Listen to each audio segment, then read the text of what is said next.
Mic one, check, mic one. Good.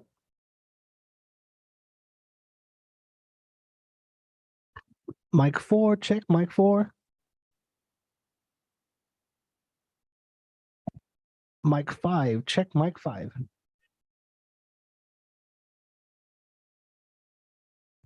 Mic six, mic six.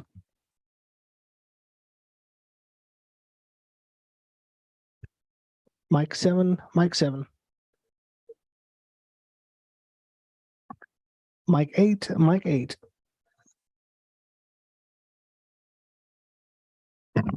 Mic 10, mic 10.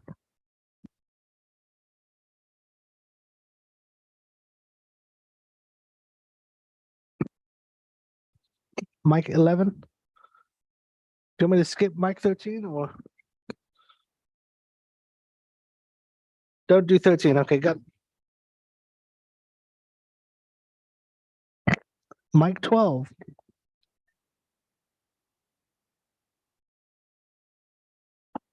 Staff 2. What is it? Is this staff one? Good. Podium mic.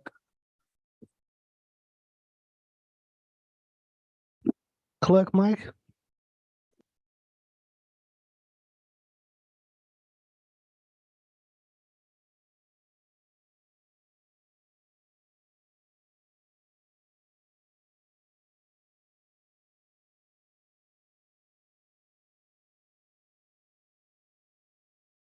Wireless mic one.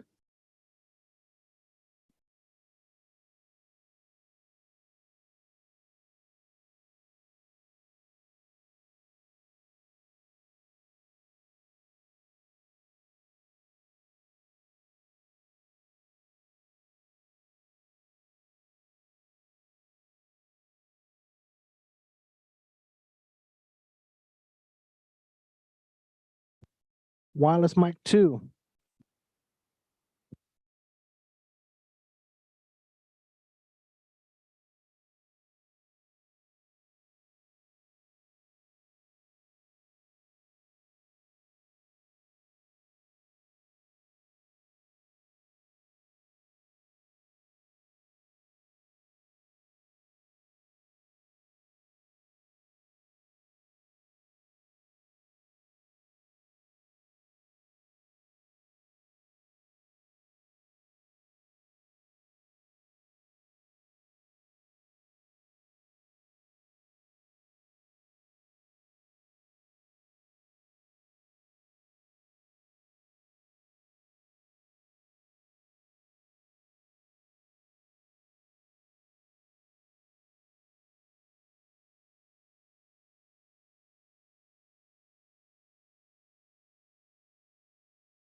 Good morning, everyone. And welcome to the Tuesday, September 27th, 2022 Monterey County Board of Supervisors meeting. Could we please have a roll call? Good morning. Let the record reflect all supervisors are present, with Supervisors Adams and Ruascu appearing in person and Supervisors Alejo, Lopez, and Phillips appearing via video conference. Thank you. Are there any additions or corrections to closed session? There are none, Chair. Thank you. We will have closed sessions number 1A through B. Now, is there any member of the public who would like to comment on anything that is in today's closed session?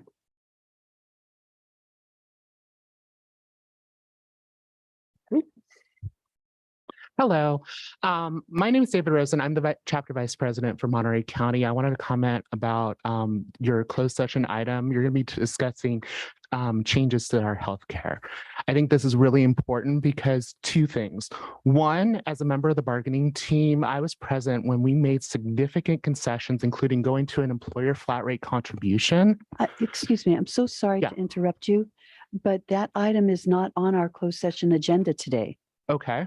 We only have 2 items on closed session. You're talking about with Irma about bargaining units, I believe? No, not today. Not today? No, Okay. no. Because we were informed by Ariana that that would be a topic of discussion for today's closed session item. No, as I look at the agenda, we have one for an existing litigation on a Okay. different appeal. And the other is another significant exposure to litigation, and it doesn't have anything to do with our bargaining units today. Okay. Yeah, I'm so sorry. It's all right. But if you choose to come back during the public comments section of the regular board meeting, Okay. we would be able to hear your remarks at that point, because then you would be able to comment on anything that is not on today's agenda. Okay. And that is not on today's agenda. So can I ask you, because the Brown Act does allow you as the chair to have discretion in this matter, would it be possible, because we do have several members that wanted to speak about, I guess now, something that's not on the agenda, could we make those comments now? Let me just check with my county council.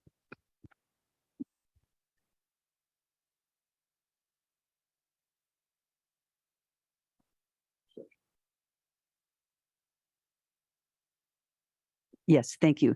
And will you be able to limit the numbers of people, as we were not planning on that for today? Yes. How many people were planning on talking? 1, 2, 3, 4. So there'd be 5 total. 5, that would be fine then. Perfect. Thank Thank you. you, Okay. Supervisor Adams. And so you'll start Okay. and so- I will allow each person 2 minutes. Okay, thank you very much for You're your welcome. discretion. So for context, because evidently this hasn't come up, we've been reopening our contract in regards to the healthcare insurance. The county has refused to work with us. We've sent several proposals over the last 2 months, requesting some sort of compromise, because last year we did make significant concessions to our healthcare, including taking lower taking a lower cost of living, as well as flipping to a employer flat rate contribution. Now the county is refusing to increase their contributions and assist our workforce in covering all these costs. This is going to create a severe financial hardship on our membership. Families that are on the PERS Platinum plan are going to be paying $450 a month. And that's a significant cost. Even people like me who are a single payer with no dependents, no additional person, are going to be paying $150 a month. That's after our 2% COLA, which is $30 for me as a social worker, which is one of the higher paid positions. This is really concerning because one of the things that the county is really trying to push is the Blue Shield Trio plan. Once again, this is not a sufficient plan. I spent yesterday trying to find a provider because my current provider is going to be retiring. I spent 5 hours. There's no providers that are accepting Blue Shield Trio. And so they said, what other insurance do you have? I said, currently I'm on the PERS Platinum plan. I was able to find a provider that I will be able to see next month in October. This is really concerning because we need to have PERS Platinum. We need to honor the commitments, and we need you to honor the commitments that were made in bargaining. Allow us to continue trying to find a plan that works for this county and works for us. Have it be mutually beneficial. I do have a petition with over 1,000 signatures asking our workforce to please have the Board of Supervisors please honor these commitments and work with us in bargaining the healthcare rates. And you may want to present that when you come back to the board meeting if you're able to do so. Okay, thank you. Thank you. Can we turn this in now? You can?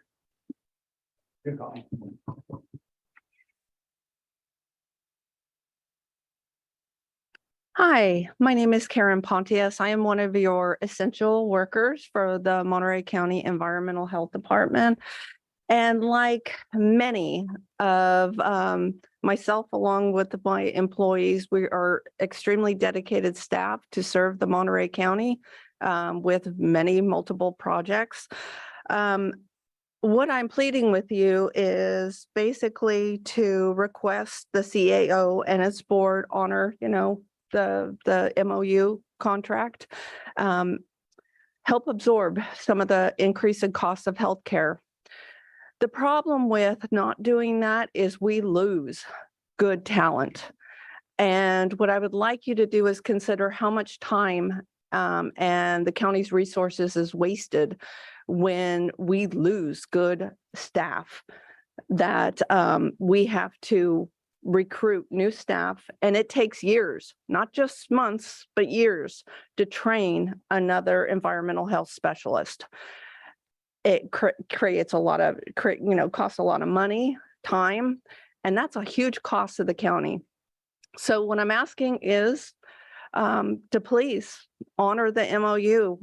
We took a significant decrease in wages over the last, this contract 3 years, with the promise that the county would maintain the status of the healthcare.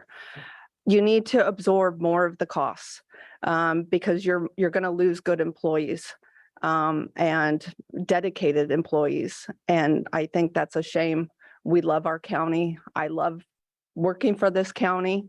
I'm very dedicated, and it's very depressing when you don't feel like you are appreciated. Thank you. Thank you very much for your time. Thank you very much for being here. We have, I think there are going to be 2 more speakers. Could we please come forward?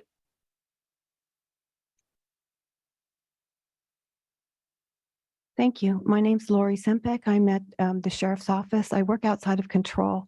We've been so short-staffed where we're working injured because we don't have proper ergonomic tools to work 24/7. I'm the only one that can come because we have no staff that will cover. I'm personally having health problems. I came back to work from medical leave. Simple things are not done so that we can stay healthy, aside from now we have to absorb an additional, I think for me, it's $250 for my husband and I. He's retired. I mean, how are we supposed to keep a 21-year-old car and, pay for significant health needs now? We're going to be indigent. I drive by homeless.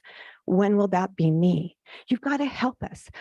What I remember is if our insurance raised over 6% or the county's cost, you would renegotiate with us. I haven't heard of any negotiating from your end. Please hear us. Thank you very much.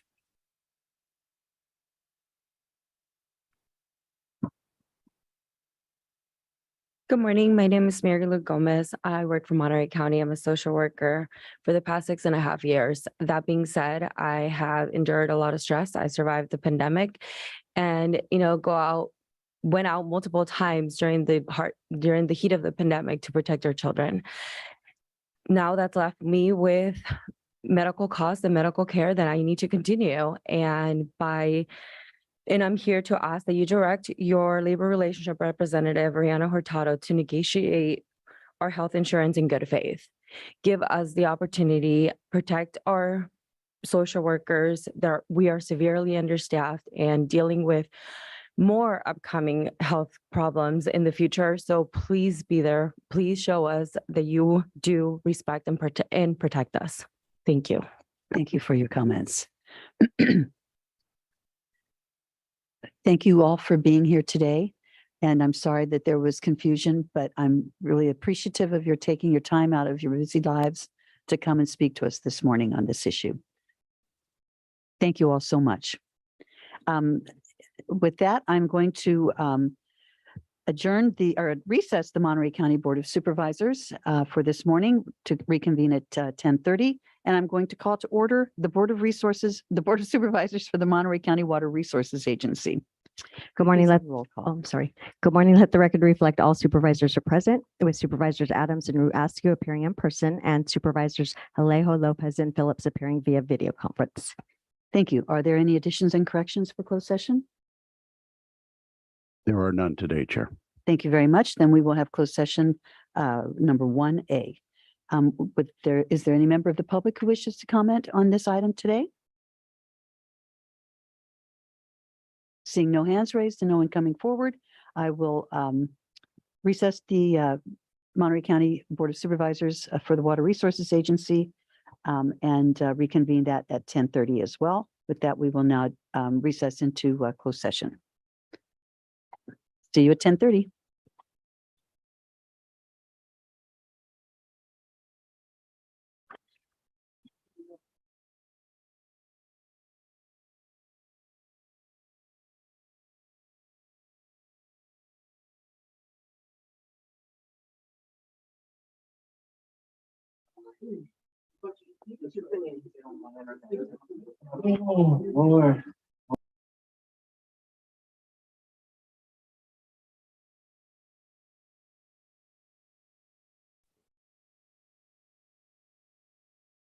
Honor your chest.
Mic check, mic 10. Clerk's mic. Mic check 11. Mic check 12.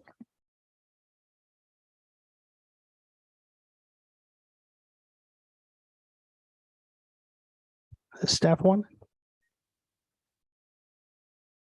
Staff 2. Wireless mic 1.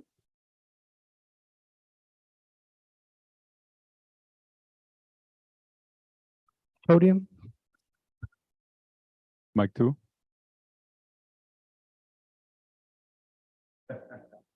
Dieguito's mic.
Oh, that's okay.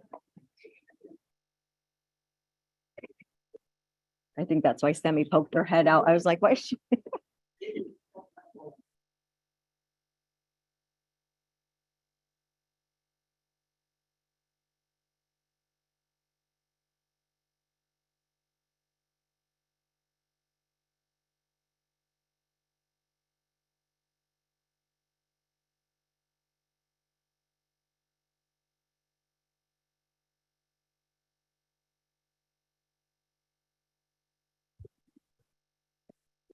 Good morning, everyone.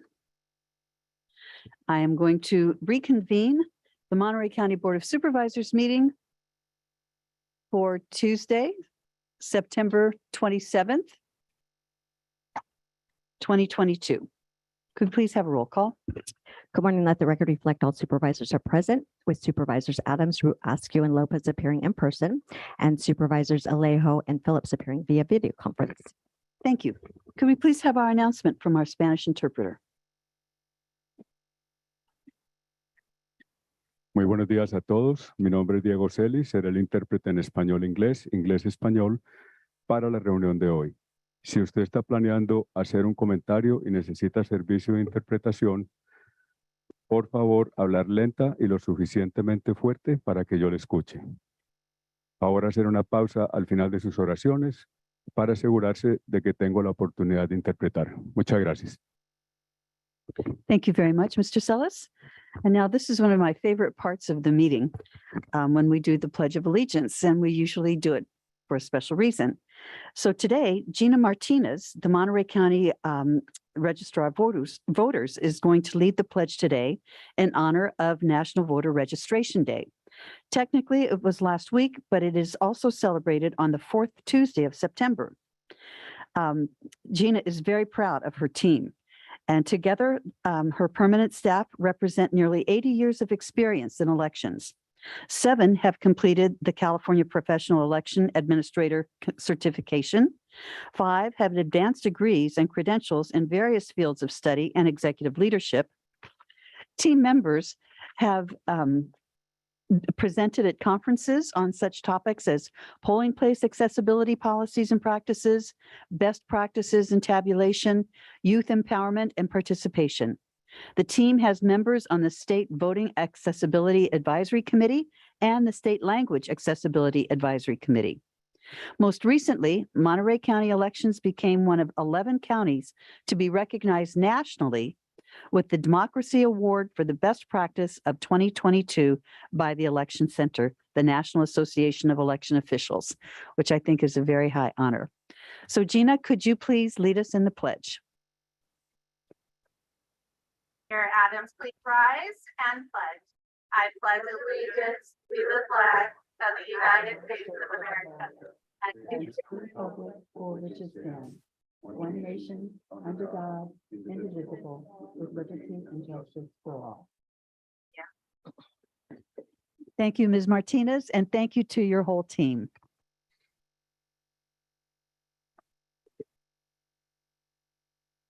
And now we will see if there are any additions and corrections to the agenda from the clerk. There is, for item number 23 under referral responses, for department's request, item will be removed and put on a future BOS meeting date. And there's a correction to item number 30 under the Health Department consent calendar. A revised board report was received. Okay, thank you very much. And now we will move directly into our ceremonial resolutions. There are 3 of them today, and one of them is going to be presented. So we will first see if there are any board comments on the ceremonial resolutions today.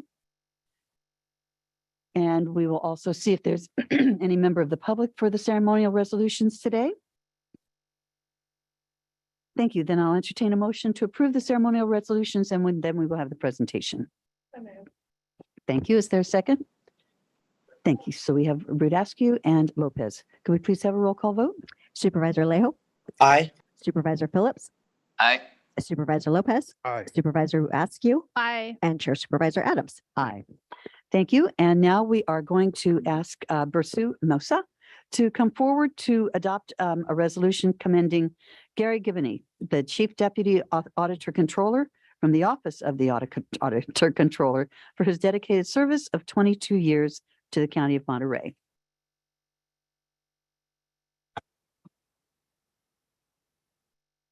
I'm sorry, I didn't realize that we had our Auditor Controller here with us, Rupa Shah. Burju will be going and reviewing some of the details in the resolution, but I just wanted to also thank Gary. Good morning, board, Chair Adams, members of the board, Rupa Shah, Auditor Controller. I wanted to thank Gary and acknowledge him for 22 years of service with the Auditor's Office and wish him a wonderful retirement.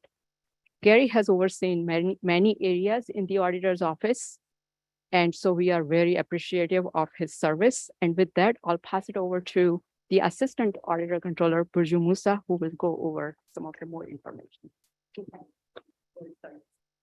Thank you, Rupa. Good morning, Madam Chair, members of the board, and our team and colleagues that are here today, and members of the public.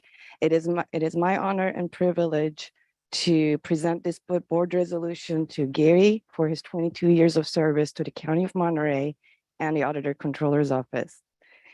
Gary, it is also great to see so many of our team members and our colleagues here, which speaks volume as to how Gary was liked and respected, as well as his magnitude of contributions to the county. Gary is a third generation accountant. He has graduated with the highest honors and received a bachelor's degree from the California State University, Sacramento, as well as he has an MBA and graduated with honors from University of Chicago. He holds the certifications of Certified Public Accounting, Certified Management Accountant, Certified Financial Manager, Chartered Global Management Accountant. He has a lifetime credential from California Community College teaching credential, and has been an instructor at Hartnell College, Bradman University, and Golden Gate University, and has taught more than 20 classes in management, finance, tax, and accounting. He has worked on various companies before joining the Auditor Controller's Office at the County of Monterey. He from anywhere from financial analyst to the Chief Financial Officer. And he has joined the Auditor Controller's Office in July of 2000. And during his tenure, he worked as a General Accounting Chief Deputy, as well as the Disbursements Chief Deputy. He has been an integral part of the office and has been part and parcel of the first release of the annual financial report of the county many years ago, and has implemented many GASB pronouncements, as well as was an integral part of the modernization of our accounting systems, and for the past over 15 years has been overseeing our payroll, property tax, and accounts payable sections. I have been working with Gary for over 6 years now, and I can tell that his institutional knowledge over the county and taxes is unmatched. And I think most of our team members have learned so much from him over the years, and you will be truly missed. And we thank you for your dedication, service, and loyalty. And hopefully this is not permanent goodbye, and we enjoy your, please enjoy your retirement.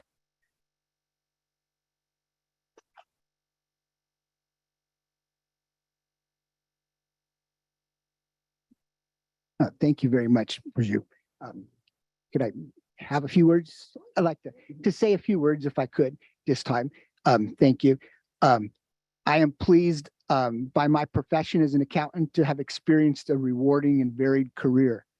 As a third generation accountant, I was blessed with family who helped guide me in education and work experience path, including certifications in graduate school at the University of Chicago.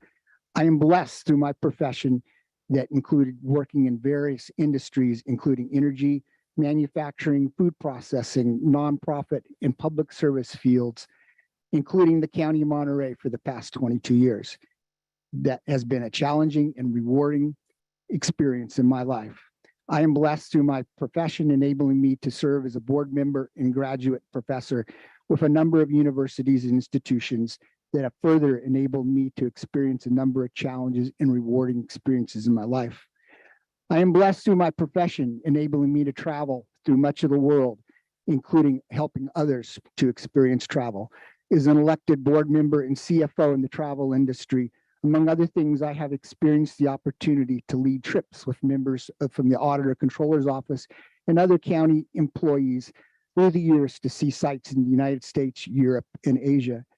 One of the blessings included teaching a lunch and learn education class for the county staff on how to travel well for little money, using reward programs available to employees.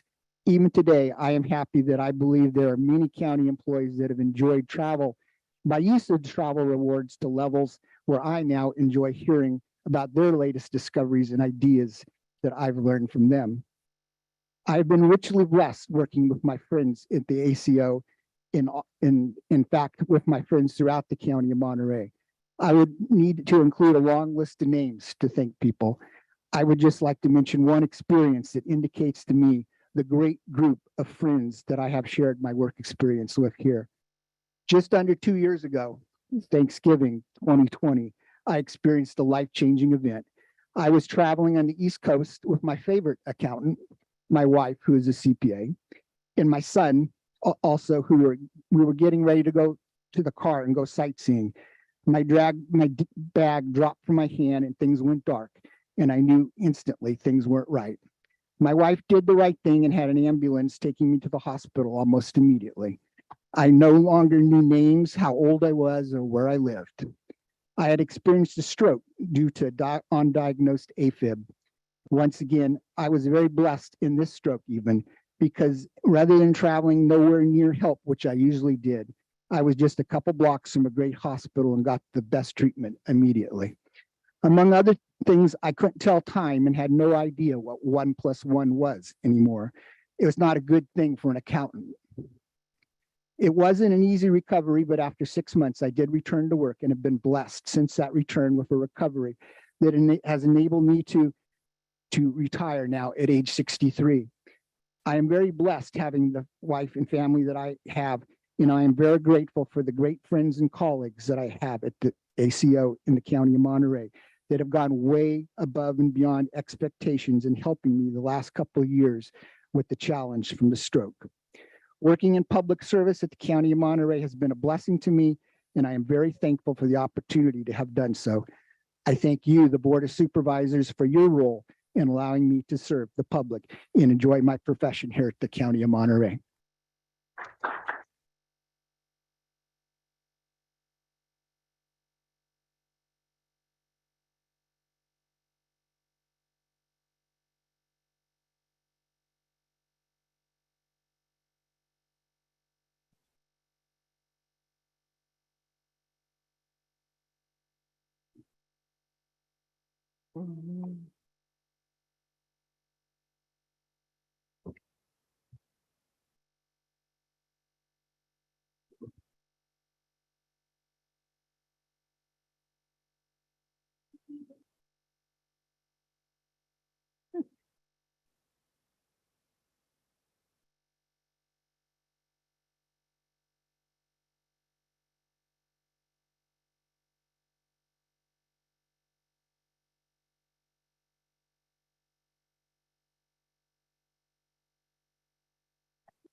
Thank you very much.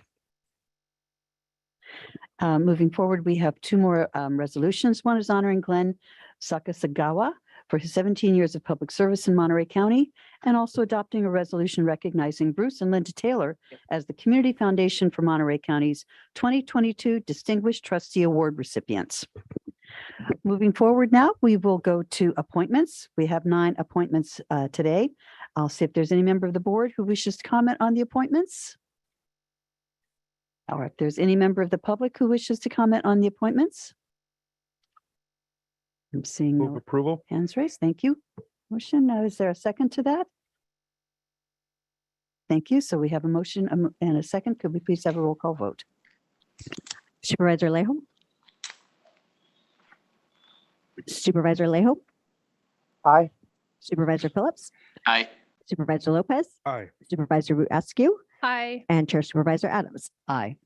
Thank you very much. Moving forward now, we will go to the consent calendar. We have items 26 through 42, but we are not taking item 23. Are there any members of the board who wish to poll or comment on any items? Through the Yes, chair, I have Supervisor just a Rudasky. comment on item 40. Pardon? A comment only on item 40. On item 40, okay. Is there any other member of the board who wishes to comment on any items on today's consent calendar? I'm seeing none, seeing no hands raised. We'll come back for Supervisor Rudasky's comment. Thank you.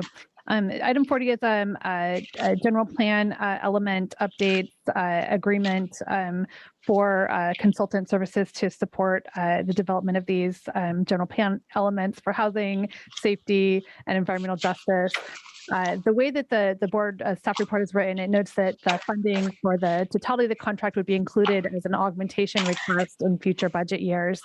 And as I read it and see it, the substance of these three general plan elements is significant and important enough that I'm not sure that sending it back through the augmentation process would be the appropriate way.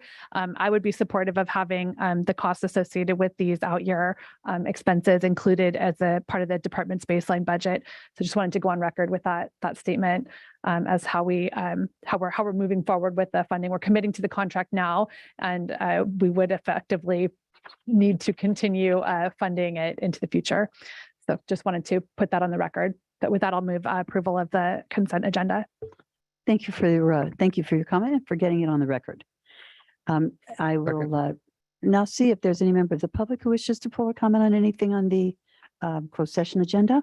Excuse me, on the consent calendar. I'm seeing no hands raised and I'm seeing no one coming forward. So with that, I would like to entertain a motion to approve the consent calendar absent item number 23. I think we've got a motion and a second. Thank you very much. Can we please have a roll call? Supervisor Lejo. Aye. Supervisor Phillips. Aye.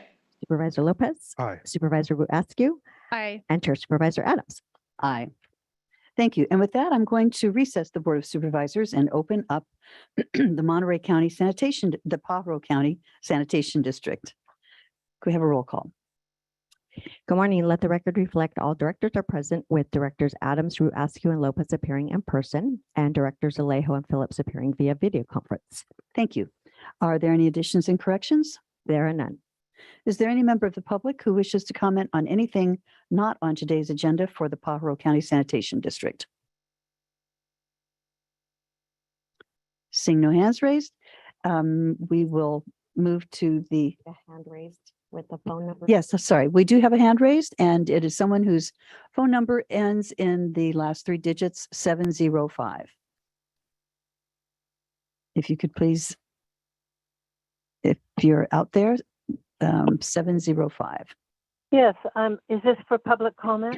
Yes, it is for public. This is for public comment on the Paho County Sanitation District agenda. Oh, I see. So I'm sorry, but it's not for public comment. Have we passed public comment yet? No, we've not gotten there yet. So just hang on and we'll be there later. Okay? Thank you. Thank you very much. Okay, moving back then. We have no public comments, and we will look to the consent calendar for the Paho County Sanitation District. Could I have a motion to approve the consent calendar? So moved. Thank you. Is there a second? Thank you. We have a motion and a second. Can we please have a roll call vote? Director Alejo.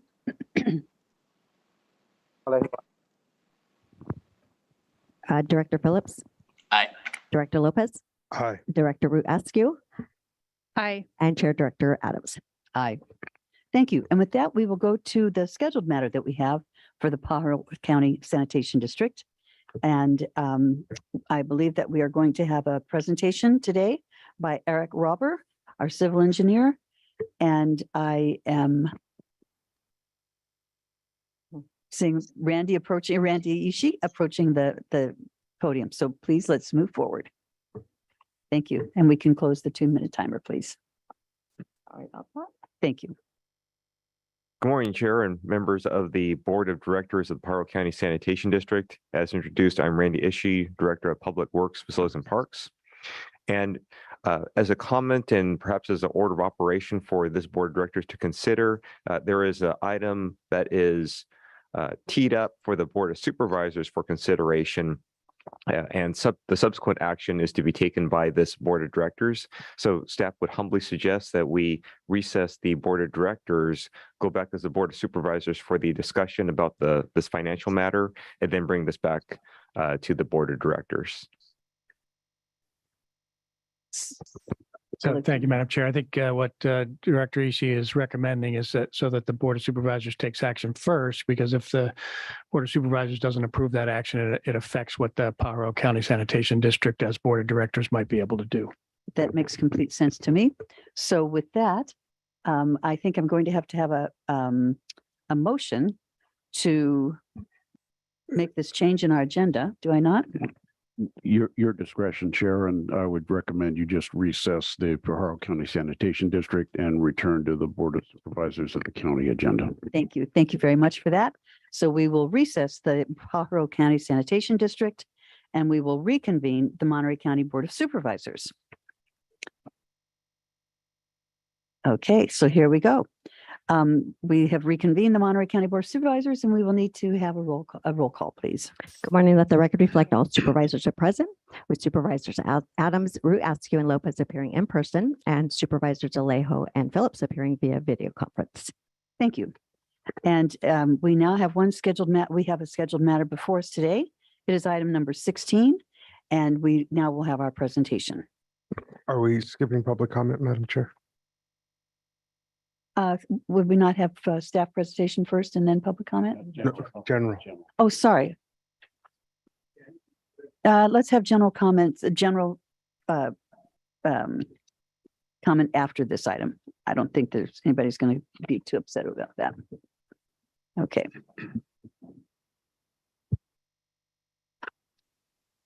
I got all thrown up here. Went perfectly well. Thank you, Chair and members of the board. Again, I'm Randy Ishii, Director of Public Works, Facilities and Parks. And we have a matter before your Board of Supervisors today. With me today via Zoom is Eric Rauber, who is our civil engineer / district engineer for the Special Districts Division. The item before you is to consider a funding issue with the Paho County Sanitation District's finances. This item has been brought before the Budget Committee before coming to the full board.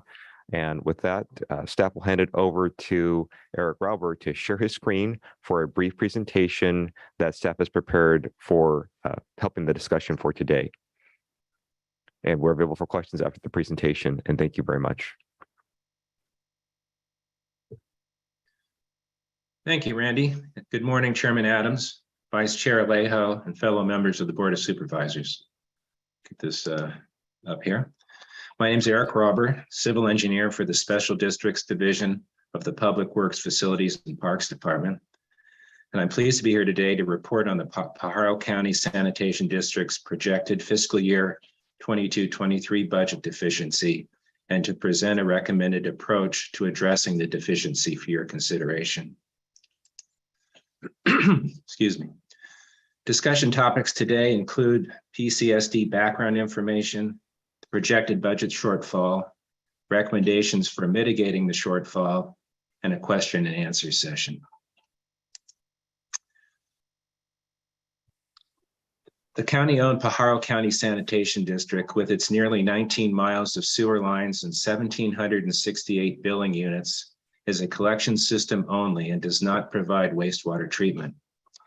Instead, collected sewage is pumped to the City of Watsonville wastewater treatment plant under an agreement with the city, accepts and treats PCSD sewage.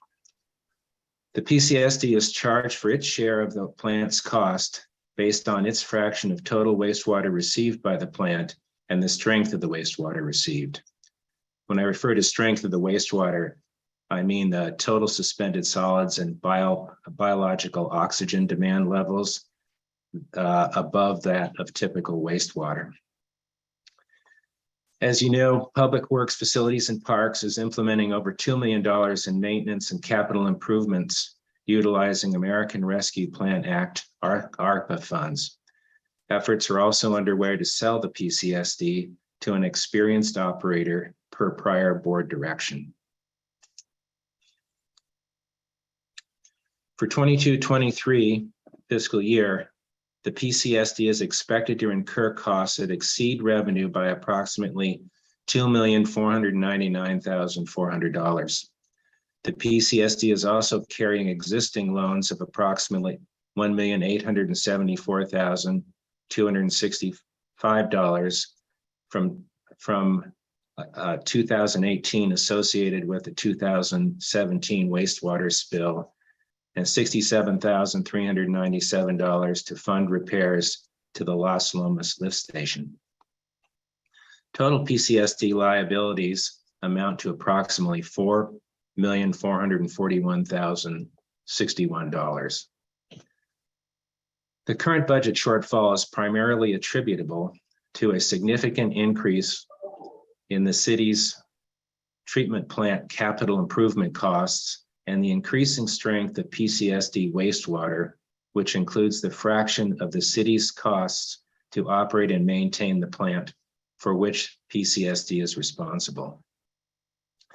Staff recognized the potential for a budget shortfall in November of 2021 when the city was provided capital costs for the upcoming year, when the city provided the county with capital costs for the preceding year and operations costs for the upcoming year. Upon receipt of 5-year capital improvement projections were requested along with a meeting with plant representatives to discuss the cost increases.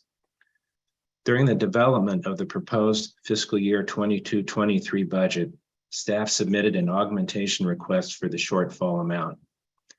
The augmentation request was not approved by the county administration office due to budgetary constraints. We project that the PCSD will enter a negative appropriation position next month. Efforts are currently underway to lower these costs, including working with the city to amortize its projected capital improvement costs over time, identifying ways to lower TSS and BOD values, identifying and working with customers who are discharging relatively large quantities of high-strength wastewater into the system and increasing their rates accordingly, and implementing as part of current ARPA upgrades, methods to reduce wastewater strength before entering the plant. We're also working with the city to obtain grant funding to help defray the high upcoming capital improvement costs for their facility.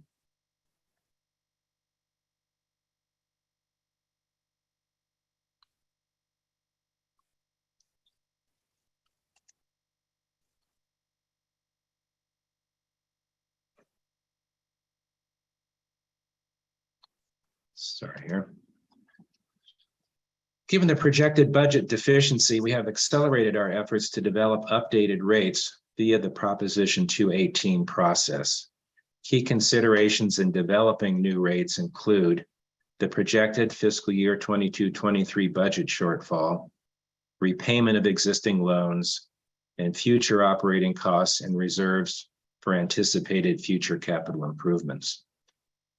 The current average rate for one billing unit in the PCSD is just over $30 per month, which has not changed since 2007. Given this, and to account for the items above, the proposed rates may be significantly higher.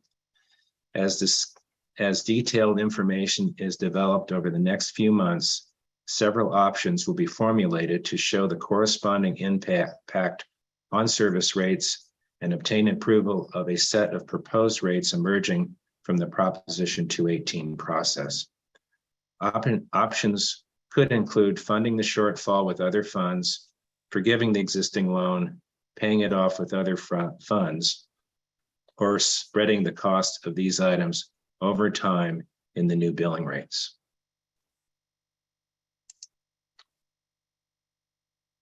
This slide presents a timeline for establishing and implementing these new customer rates. As indicated, draft new rates will be presented to the Budget Committee in late November and then to the Board of Supervisors in early January, along with a recommendation from the Budget Committee to adopt a rate that balances paying down the loan with the customer's ability to pay the new rates without undue economic hardship. As shown, final rate increases are scheduled to be implemented in March of 2023. So to summarize, we estimate the PCSD will exhaust its appropriations next month. The effect of new rates on cash flow will not be realized until at least March 2023. And if new appropriations are provided as a loan, new customer rates would need to be adjusted accordingly.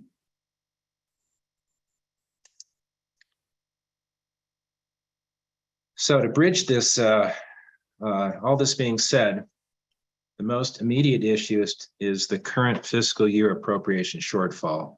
The PCSD will run out of appropriations in October when ongoing monthly expenses will exceed revenue. To bridge this gap between October and when the rates are implemented, staff's recommending one of the following approaches. Utilize unspent ARPA funds for the capital outlay. It's $1,178,797. And cannabis tax assignment for the remainder, $1,320,603 as a one-time payment.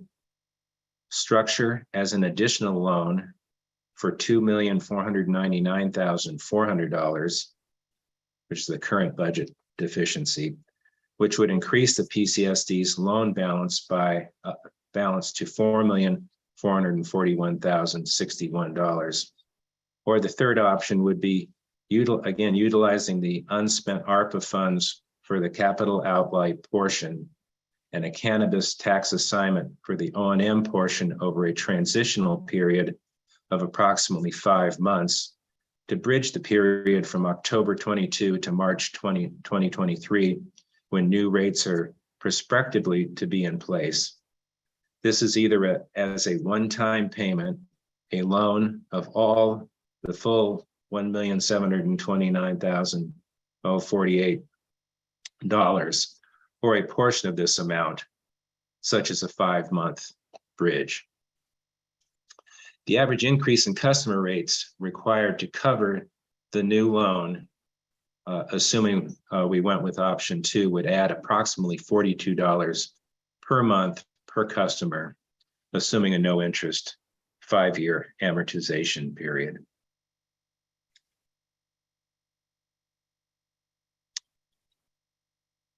The actual rates will emerge from the Proposition 218 process, which are scheduled to be implemented in March of 2023. That concludes my presentation. Happy to answer any questions anyone may have. Thank you so much, Eric. Let me go to the board and see if we have any questions from our board members. Nothing from Supervisor Lopez. Supervisor Rudescu. I do. So just some clarification around the recommendation from the Budget Committee. My understanding was this was that the Budget Committee was supportive of a loan to address this, but I did want to ask to clarify that, first of all, the recommendation that came out of budget. I seem to remember reading in the staff report that it did come out of the Budget Committee as a recommendation for a loan. Yeah. At this juncture, the staff member recalls that the recommendation from Budget Committee was a loan of some form. And I'll look to staff such as Tom Vonnegut or Eric Rauber if there's anything further to add to that. Well, I think during the Budget Committee, there was also discussion about a loan and forgiving the loan. And there was some discussion about that concerning the potential impact on low income residents within the Paho County Sanitation District. Great. Okay, thank you for that. And then just another question for our budget staff. So this is a special district, and in general, I think that we have many special districts, and I would just like to get clarification and be really clear about what our financial policies state in regards to the use of county funds to backfill special district obligations. This is Ezekiel Vega, County Budget Director. If I may answer that question through the chair. So the county doesn't have a specific policy about this type of transaction with the special districts, but in general, it is a good practice to have a special districts to be self-sufficient on their ongoing operations, where the ongoing operations are funded by ongoing revenues. This is an exception as presented by the staff from Public Works Facilities Parks, given the circumstances that they are facing, but it is up to the board to decide how they handle this. There are precedents in prior years where either loans or other financing has been provided for special districts by the board. Great, thank you for that clarification. I'll leave that with my questions at this point. Thank you. Any other member of the board with questions at this point? I'm seeing no hands raised. With that, I will take it out to the public to see if there are any comments from the public on this item. Seeing no members racing forward to speak or any hands raised, I'll bring it back to the staff and then comments from the board. Or perhaps should we do comments from the board first? Does it matter to anybody? Yep. Okay. Supervisor Phillips. Thank you. This is my district, and it's one of those. It's one of those situations that's it's just there, and there's not much we can do about it, but find the funding for it. And we've been in these situations before. Remember San Gerardo and then Chular was in this situation, and under our control, we haven't kept this district up the way it should have been, and that led. And I know when Paho Sunny Mesa we tried to sell it to them. They were concerned unless we assumed the liability because they knew what bad shape it was in. And we didn't do that. And then we ended up having the spill. And part of the financial situation they're in is the 1.8 million they had when we had the spill. So we've done a pretty good job now of starting to do the maintenance and the repairs that's needed to get this up to where it should be. But it's a real concerning. If we ever had a spill, you remember this sewer line goes under the Paho River over to the treatment plant in Watsonville. So I think we're getting somewhere, especially using of the ARPA money to get this facility up to where it should be. Yeah, and I think we should obviously raise the rates, and we should get this sanitation district sold to someone that's professional operators of this. And I do think we ought to investigate this discharger of the high solids, and so they're paying proportionally more. But doing anything else, you talk about a disadvantaged community. This is the epitome of a disadvantaged community, and so we got to do what we can to keep the system going. Thank you, Madam Chair. Thank you, Supervisor Phillips. Supervisor Alejo. Thank you, Madam Chair. I also am supportive of the forgiveness of this loan. As Supervisor Phillips pointed out, this district does have to still go through its process to raise the rates, but without forgiving this loan, those rates would be very much higher for this community. And I've walked all the streets of Pajaro numerous times throughout my lifetime, and they are definitely the definition of a disadvantaged community. And just like Chular on issues, this is one of those situations where we have to, use our decision-making power here to really help uplift some of the poorest families in our county. And I think we need to even do more for Pajaro. I think if you drive through Salinas Road, it looks very much like it did decades ago. Not much has changed in Pajaro. I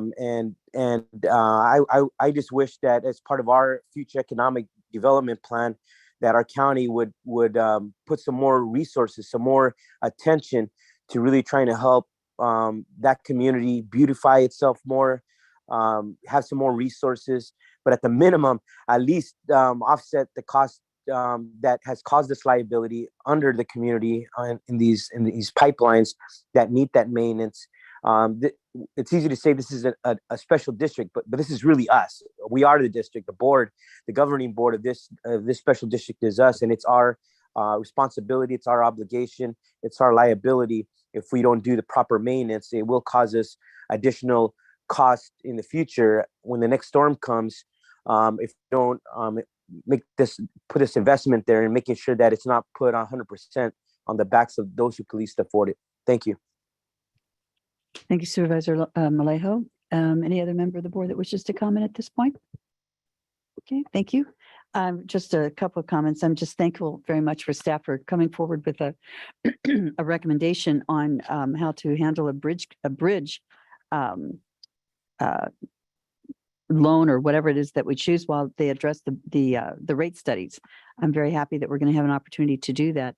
I think it's really unfortunate that due to the changes in the laws that Paho is no longer a designated redevelopment area that could have helped to create a financing mechanism so that the costs that are associated with the upgrades to the treatment system could have been addressed with other improvements. I do have a question, and I think perhaps, Miranda, you might be able to answer this. I should have looked at this beforehand. But does anybody know how the rates in the Paho compare with the rates for a resident in Watsonville, whether they're similar or different? Staff will look to our civil engineer, Eric Rauber, if we have done that benchmarking yet at this time. Eric, would you happen to have that information handy? I don't have that information handy, but I can compare the rates, the current rates at Pajaro with the Chular rates that were recently upgraded. They're approximately $60 per resident.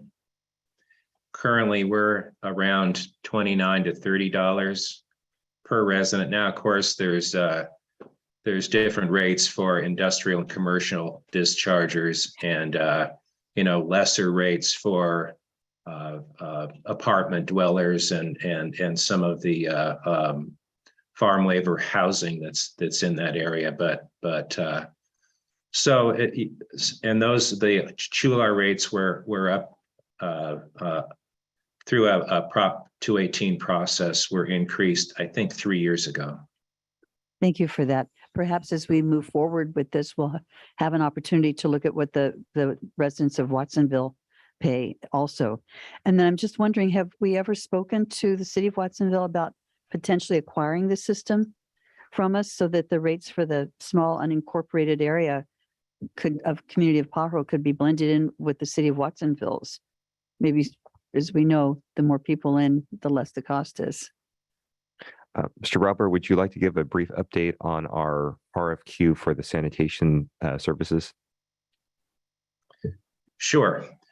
In late June, we issued a request for proposals to 7 experienced wastewater system operators. The responses to that RFQ are going to be received in early November. We're currently in a question and answer process. One of the of the 7 that received proposals, there's 3 remaining in the race, so to speak. One of which is the city of Watsonville.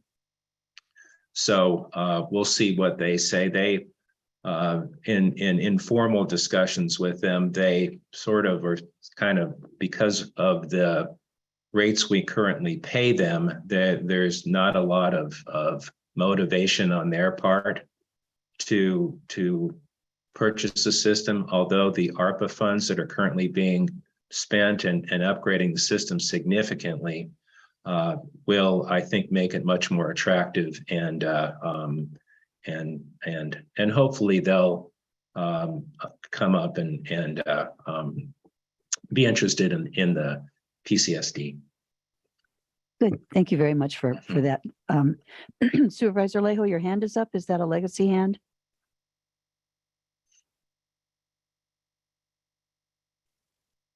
Supervisor Lejo?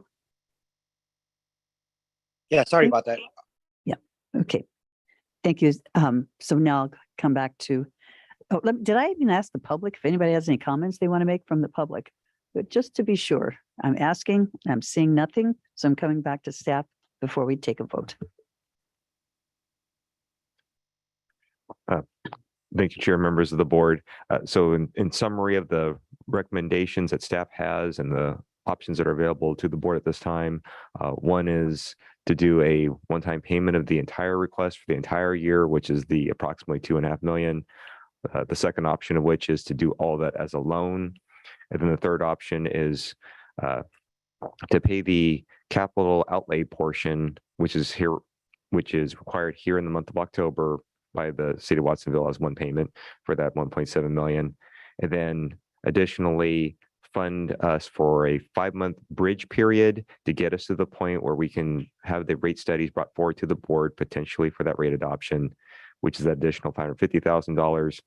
And the choice of lumping those two together is either the whole thing as a one-time payment, or the whole thing as a loan, or the portion of which is being funded by the cannabis tax assignment as a loan. And so those are the options before the board, and we look forward to the board's guidance on this matter. Thank you. I'd be interested to see what the budget committee recommendation, how we do it. Is it the loan, Luis? I think we were mixed on that, Supervisor Phillips. All right. Well, I'll yield to you to make the motion. So Supervisor Rude asked you. I was going to suggest that I think that this is absolutely an appropriate use of the ARPA funds to commit to infrastructure in a community that has been historically disinvested in. But I do also think that we do need to balance our fiduciary responsibility of setting precedent for special districts who do fall behind in their financial obligations.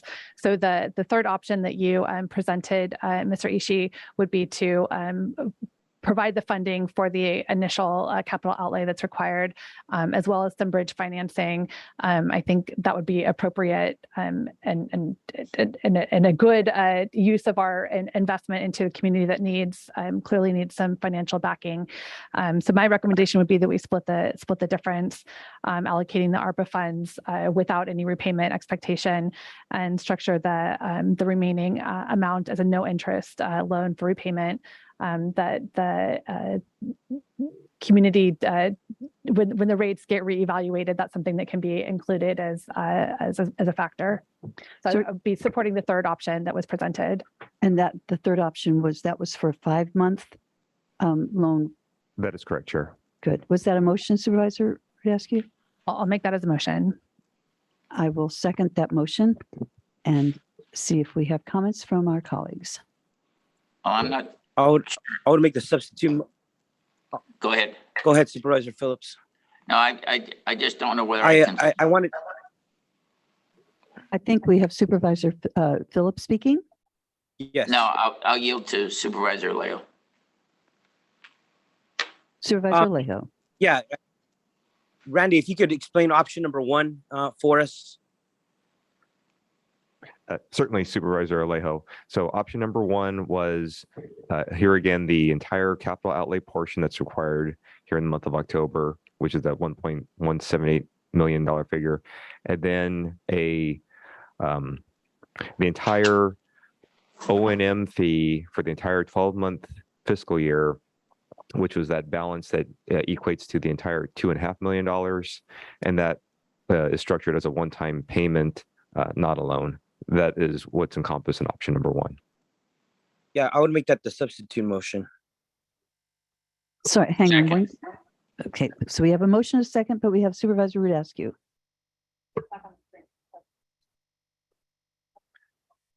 Mr. Robert, would you please do a share screen if the clerk of the board could please yield that to him and bring up the recommendation slide? Thank you. Certainly.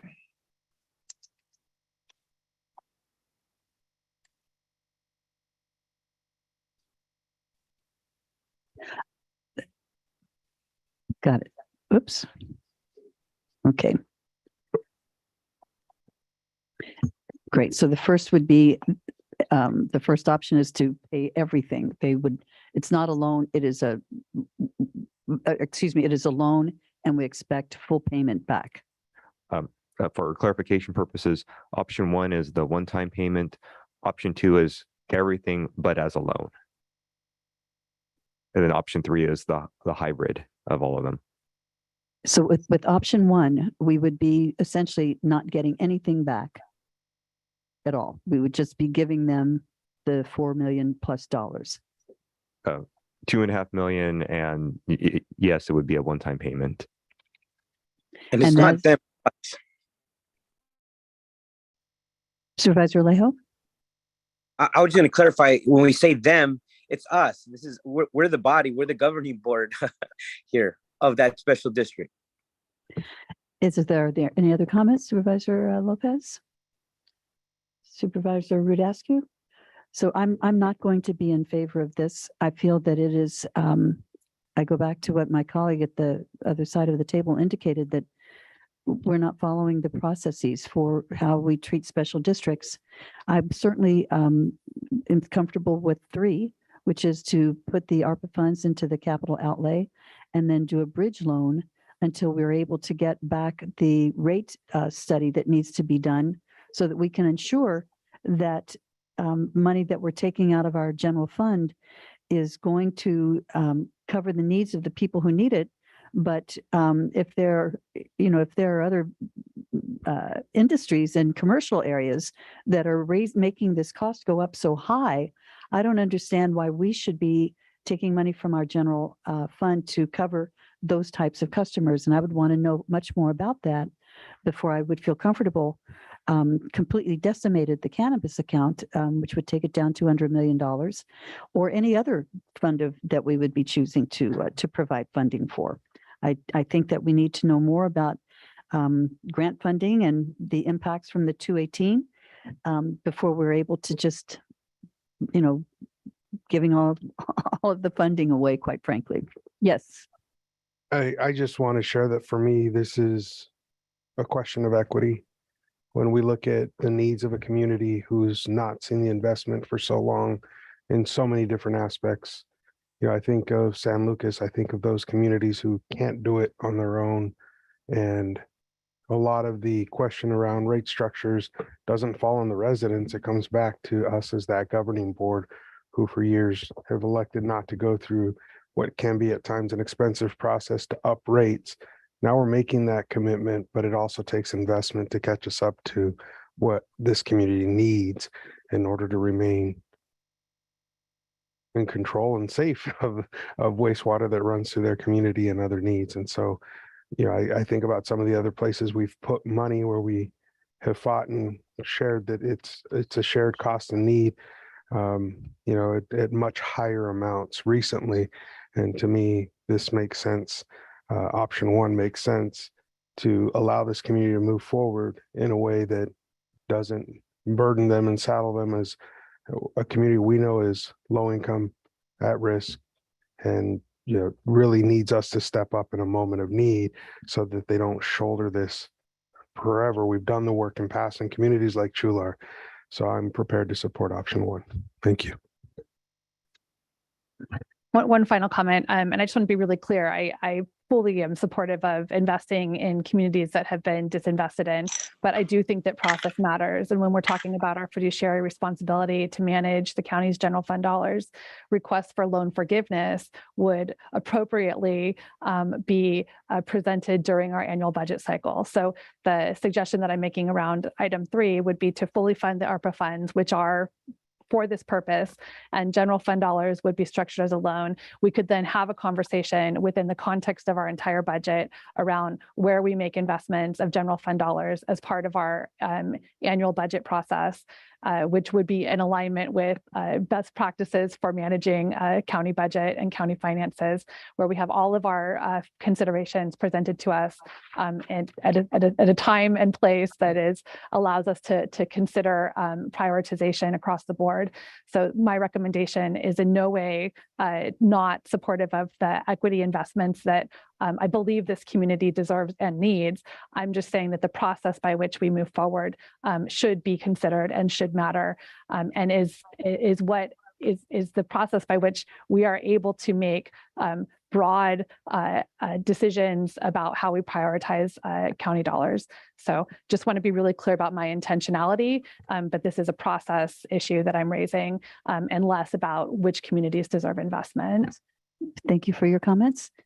I see Supervisor Alejo, your hand is up. Would you like to make another comment? Yes, one last comment, Madam Chair. I would just say, just historically speaking, process has been the excuse or the reason why disadvantaged communities have not got the resources they need. And here we are in a position to not continue to make that the excuse, to finally say, let's not put this total cost in the backs of those who can least afford it, our poorest families. Let's do them right. But at the same time, we are also going to go through the 218. So in the future, prospectively, they will have reasonable increases to be able to pay for the cost of the future required investments and infrastructure and maintenance. But this is an opportunity. We're at a moment now where this board could say, we're not going to make that same reasoning anymore for Paho. We have the money. Let's pay this, and secondly, let them go through a 218. That they will have some increases, but it won't be so burdensome that it will make it unreasonable, an unreasonable hardship on them. Thank you. Thank you. And I think I'm hopeful that my life of service is clear, that there would never be a reason why I would want to do anything that would not be helpful and supportive to people who need help the most. And definitely the residents of Paho are among those folks in our community, in our county, who definitely need the help and the support. And I fully stand behind them and all of the many people who work to help improve the lives of the people who live in Paho. My thought is that we will now take a vote. And I think we have a motion on the floor. Do you have any additional comments you'd like to make, Randy, before we bring it to a vote? Thank you, Chair. Not at this juncture. Just as a reminder, the option 3 is the hybrid and compromise of the options that are before you. Thank you. Thank you very much for that. And I think we have option 1 as the motion coming forward. So we have a motion from, I know we have a motion and a second. Luis and John, thank you very much. And now we will have a roll call vote. Supervisor Alejo. Aye. Supervisor Phillips. Aye. Supervisor Lopez. Aye. Supervisor Askew.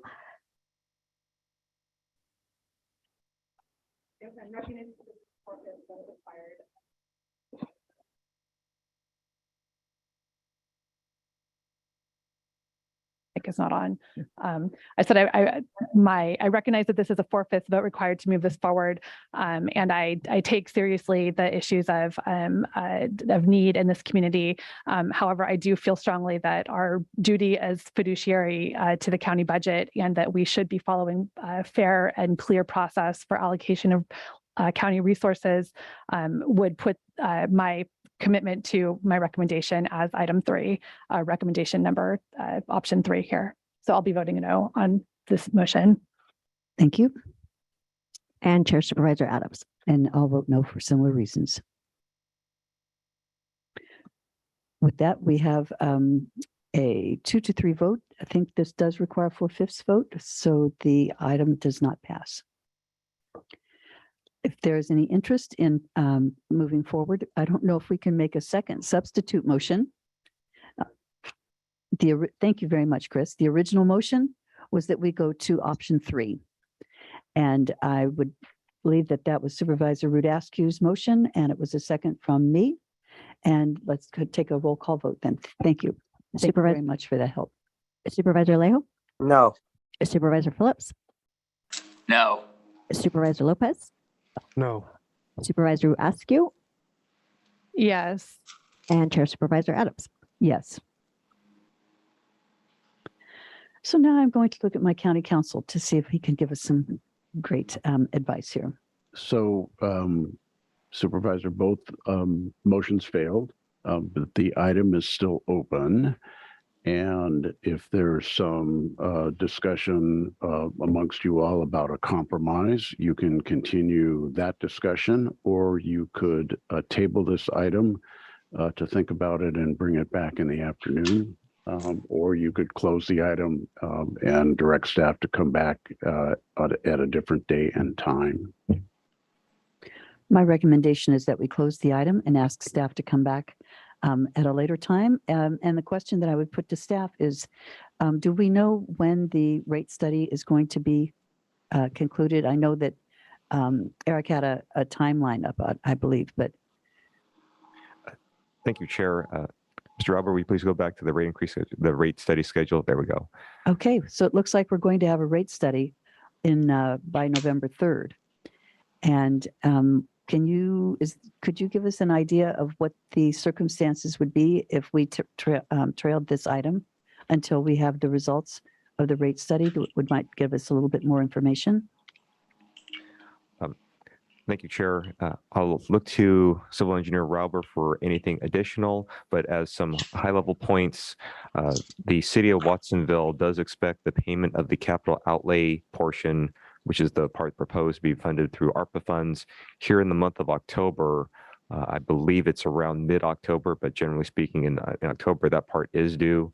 The O&M is the ongoing cost, and that's a monthly fee that we get assessed.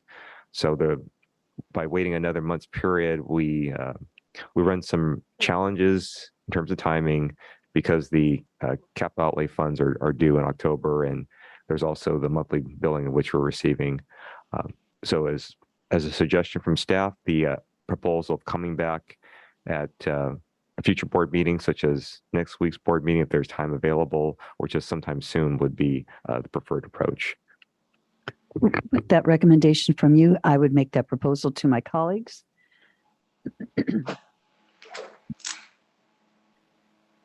Thank you. Given that we're having a discussion, I very clearly don't want to harm a community that is in need right now. I don't want our actions right here to result in that community being further harmed. However, I do really want to make a point that I'm very concerned about the lack of adherence that we as a board have had to budget process and to bringing large, significant budget requests forward for consideration without the larger budget process considerations. This is not the first request like this that has come forward that we've considered out of the regular budget cycle. And as we move into a period of time where we don't have the flush access to cannabis money, where we don't have the flush access to ARPA funds, we do need to be more disciplined, significantly more disciplined in how we as a body respond to these one-off asks for significant amounts of money. So I guess the opportunity that I'm going to take right now, given the situation, I don't like having a disadvantaged community be at the center of this conversation.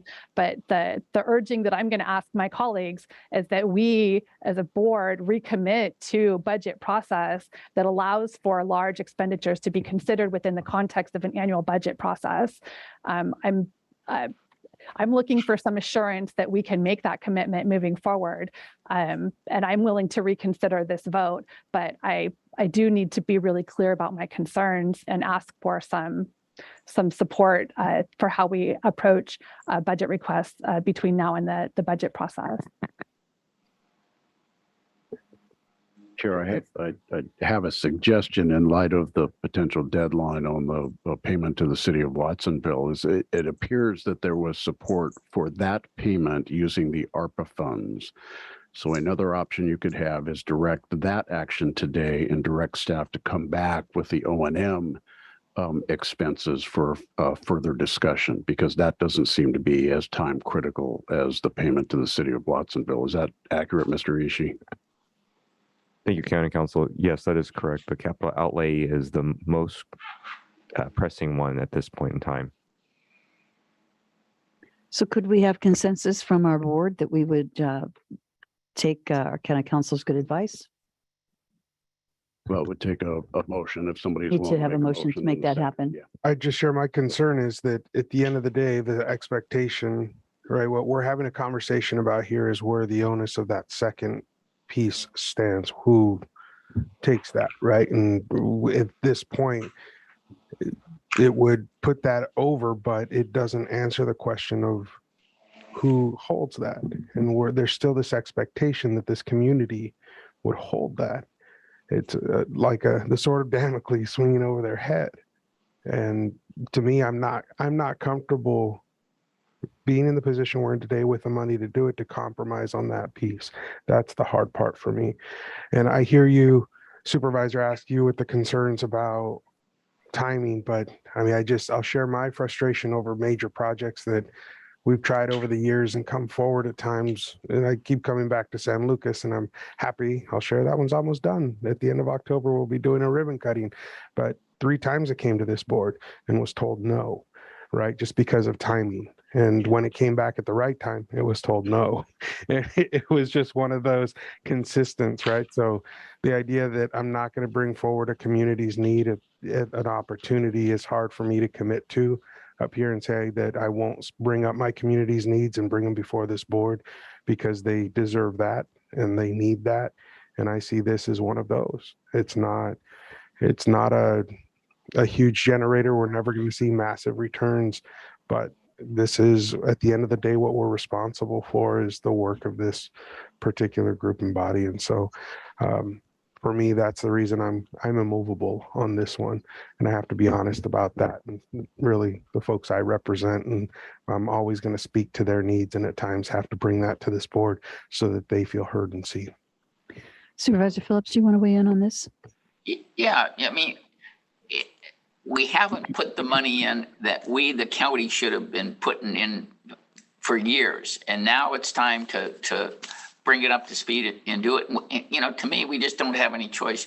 You walk through the streets of Paho and you look how we've not provided them with the resources. They finally got a park because they were able to get some grant funding and build it themselves, because we couldn't even do that for them. So you ought to deal with what I hear from the residents of Paho of why the county can't do more for them and provide them the services that we have in the rest of the county. So, sewer service is the minimal, so.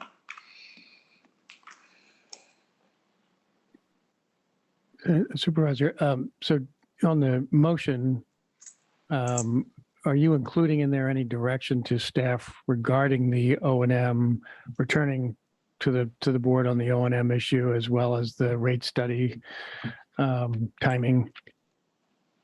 Supervisor Askew, sorry, but I think you were, well, you're not your motion, but the way you were describing how you saw the next piece, I think in relation to what, and maybe I know County Council had mentioned, I thought you were responding to that. Maybe it was Chair Adams. Well, my suggestion is there's just that process does matter, and that how we deliver on our values, and our values, Chris, should be to invest in the communities that you represent, and our commitments do need to uphold meeting the needs of our most vulnerable residents, meeting the needs of communities that have been historically disinvested in. Our values should be delivered in how we budget our annual budget process. And that is where we have the opportunity to deliver on the promises that we make throughout the year, to hear residents, to meet their needs. But what I've seen happen in this body, this since I've been sitting here, is that the game of politics that allows that is the only way that we've now created by not following process is the only way that you can get these items brought forward. And I'm saying that I don't believe that that serves our collective residents best. I don't think that that's a fair way to set up a process that allows the community to know when and how to engage with us to ask for resources that they need.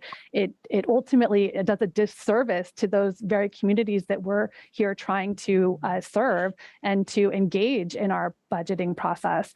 So my recommendation was that we fully fund the ARPA amount and that we structure the second half as a loan that we then take up and commit to backfilling the funding or forgiving the loan in our budget process, where we're considering all of these factors as a whole. It's a commitment that I'm asking us to recommit to as how we best meet the needs of our residents through a process that's clear and transparent and is accessible for everyone in the community to partake in. The way in which we've had things come forward for large, significant millions and millions of dollars that comes to us outside of a budget cycle process does not allow our employees to be paying attention to what's happening. It doesn't allow communities that have significant needs to come forward and make their case for equal consideration. By not engaging in a clear, transparent process, we are not upholding our commitment to meet the needs of our communities that have clear budget asks for us. So I think my request would be that we bring it forward, that we structure it as a loan today, and that we make a commitment to engage in a clear process and commit to considering a request for a loan forgiveness at the time and place where that's an appropriate discussion. I'm not sure that we could entertain a separate motion at this point. I think two motions have failed. The item is still open. Want Anybody to can try it make a again, motion. Wendy?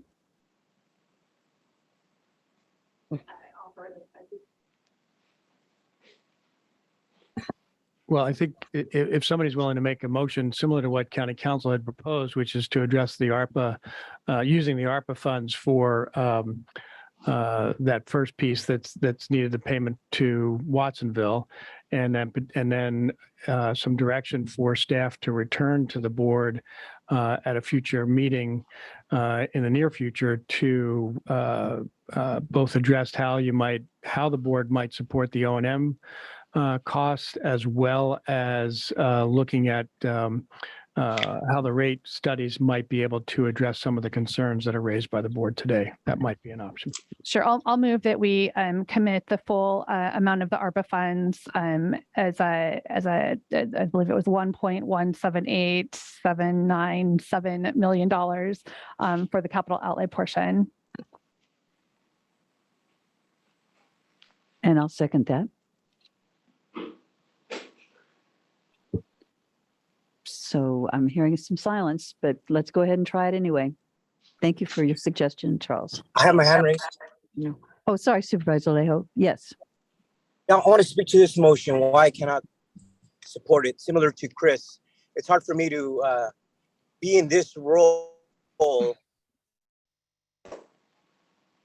a lot of Supervisor, you're breaking up quite a bit. Supervisor Alejo. Not to make this an excuse to not give them what they deserve, as Supervisor Phillips pointed out.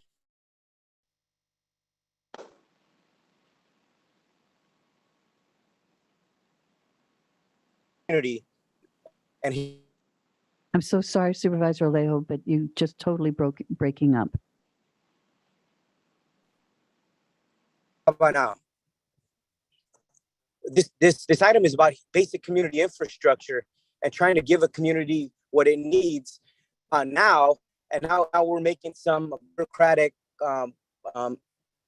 excuse not to do what we know we have to do inevitably for this disadvantaged community. So just out of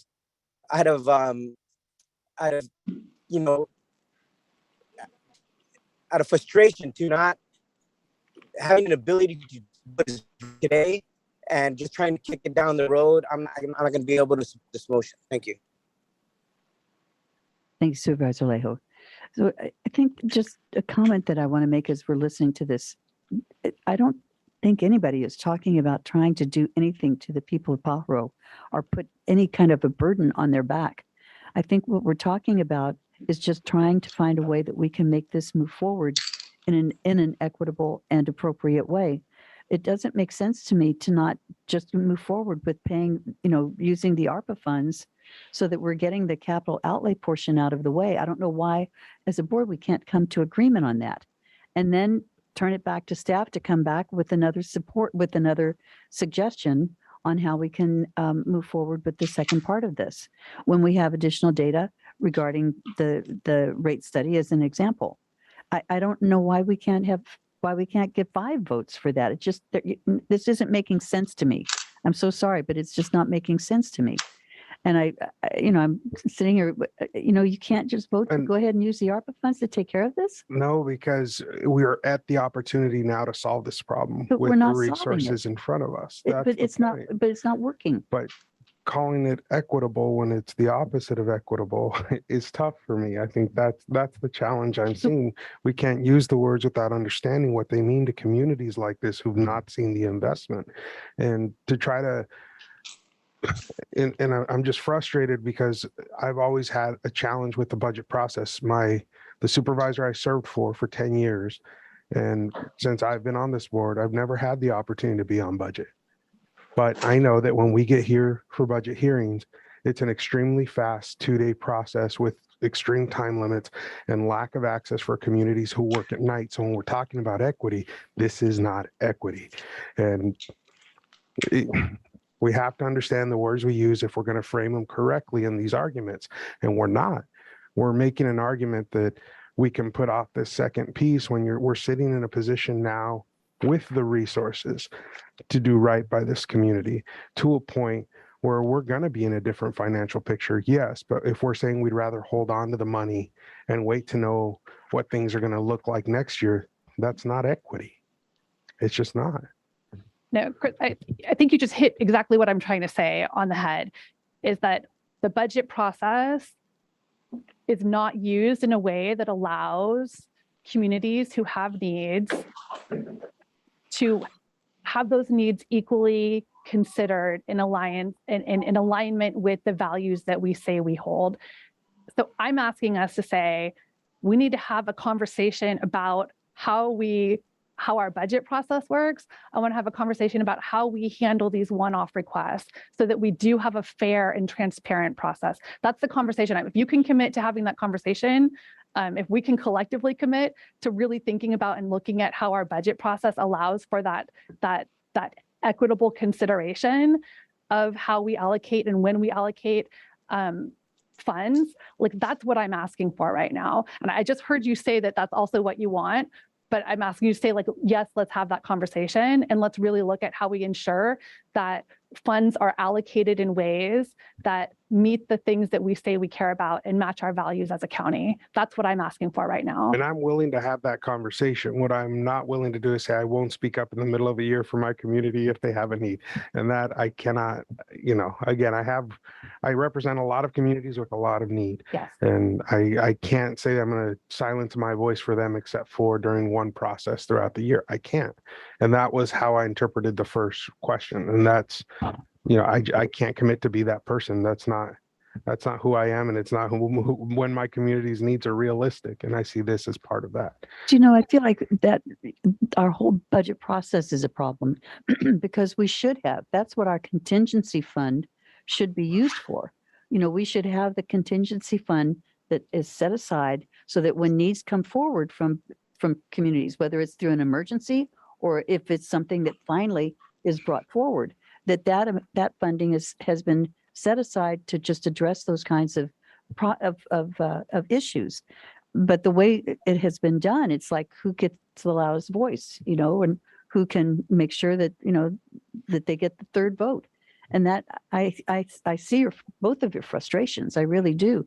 It makes me feel like we ought to go back and really take a look at how the budgeting process works to make it to make it more equitable, or use a different term if that one is difficult for you. But I feel like it isn't being handled fairly. And I agree with Wendy on that. I don't think that we do a very good job through our budgeting system when it's continually brought up that, here's another 5 million, here's another this, here's another that.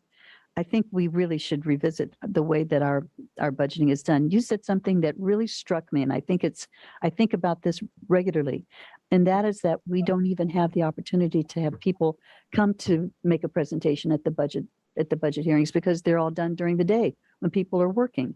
I feel like, and we're doing it here where it's difficult for people to get to. I think it's, I feel like, again, I know we're off topic completely, but if we want to talk about budgeting, I think that those are some of the things that we need to be factoring in if we want to really make our process open to the public. So here we stand or sit, and time is passing. And so what I'd like to do is propose that we simply table this for this week and let us have a chance to all think about this just a bit and then bring it back in the next week or perhaps even 2 weeks, Randy, and maybe we can have some additional conversations. If we could get a commitment from the rest of our colleagues to engage in a conversation about the budget. I've tried in a number of different ways to raise these concerns and have not been able to get any forward movement on that. But if my colleagues are willing to engage in that conversation, truly engage in that conversation and talk about how our budget process is conducted in a way that's equitable, that allocates funds where we say that we need them most, where we're not handling, millions of dollars of one-offs in a way that isn't fully transparent to everyone involved. I'm comfortable supporting option 1 today, but I need to know that we're committed to engaging in a truthful and honest process moving forward about how we manage our county budget, especially knowing that we're going into times where we will have to be more disciplined. And I want that discipline to come in a way that is not a game of politics. I'm not interested in having to play that game of politics and having disadvantaged communities play that game of politics in order to get what they need and to have their voices heard. So if there's a commitment for that, I'm comfortable moving on this item today so that we can not leave a community hanging, but I need to know that we can collectively have a real conversation about our budget. Chair, I have another suggestion, if I might be so bold. We're approaching the noon hour and we have the stairwell event in a little bit. I would suggest trailing this to the afternoon because perhaps a motion could be fashioned that would accomplish the purpose of addressing the funding needs and yet establishing the commitment to have a discussion about the budget process in the near term, not wait until next spring. So the board could talk about how the budget works. So I would suggest maybe trailing and we could noodle on a motion that might be acceptable. Can we get concurrence from the board members to do that? Yeah, I'm good with that. What time are you going to start the ceremony? I got to head in from Castroville, so do I have time to get in? Better hurry. I think it was planning to start at noon. Well, then if it's going to start right at noon, I didn't anticipate this taking this long. So if it's going to start right at noon, if you can't wait till 12:10, I no sense me coming in then. We could wait till 12:10. I'll delay him, John. Yeah, we'll wait till 12:10. Okay. All right. Okay, so you're supportive of trailing it. Chris, are you supportive of trailing it? Luis, you're supportive of trailing it? Yes. Okay. Thank you very much, and as am I. So I'm afraid we'll see you back here this afternoon, and we will bring it up at the end of the day's agenda. So continuing forward, I am going to recess now the Monterey County. Well, what I was going to do is recess the Board of Supervisors. Well, yeah, I'm going to have to. We're in recess. Yeah. Okay, great. I was thinking we had to go back to the Paho County Sanitation District, but we don't need to do that because we've not closed on this. So we have Sanitation District is open. We're in recess there. And we will now move to public comment. Is there any member of the public that would like to make any comments on anything that is not on today's agenda. And I know at one point we had someone whose hand was raised, and we still do. Okay. The person whose telephone number ends in 705. If you would like to make your comments, you have 2 minutes to do so beginning now. And if you could please press *6 to unmute yourself.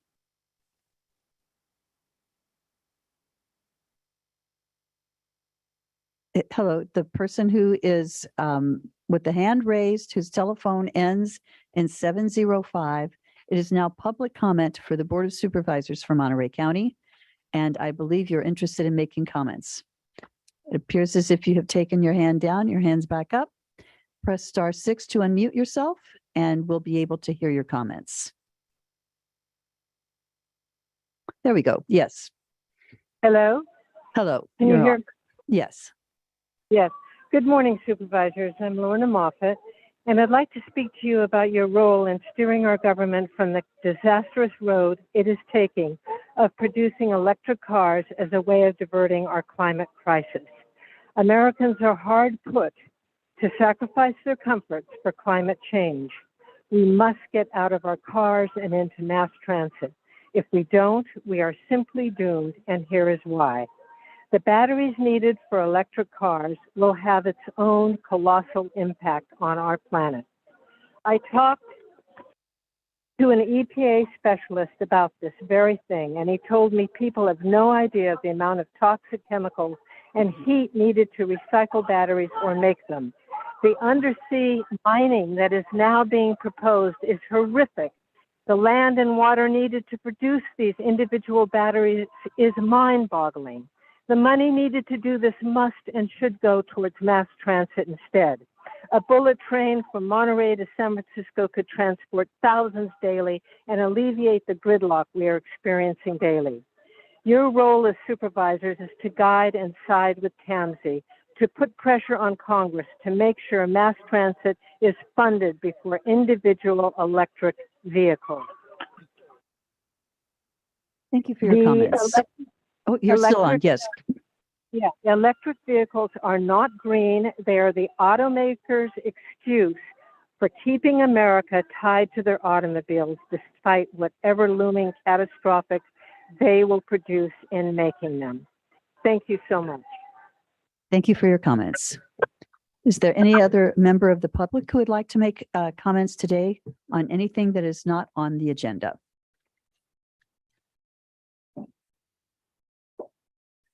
I am not seeing any additional hands raised. With that, I am going to recess the Monterey County Board of Supervisors. We will go for our stairwell mural project ribbon cutting in just a few moments, and then we will go into closed session and reconvene the Board of Supervisors at 1:30. Thank you.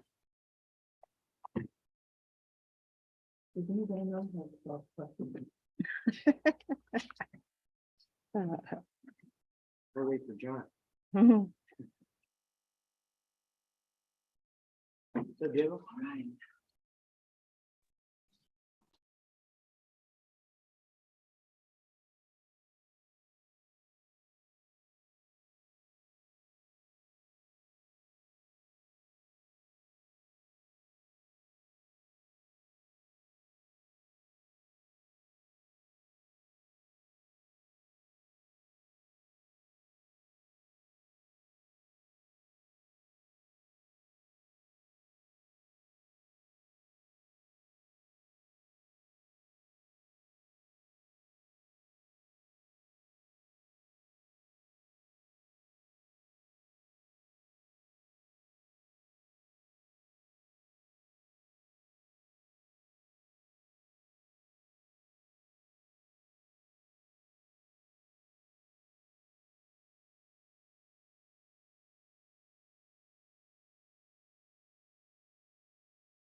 Mic check, mic one.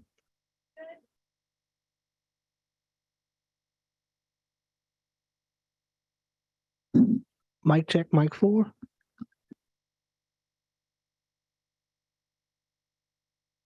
Mic check, mic five.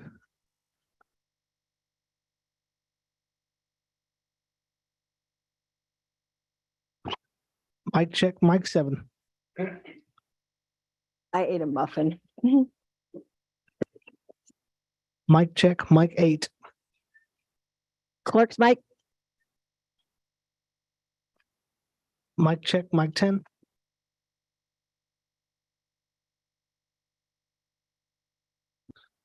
Mic check 11. Wireless mic 1.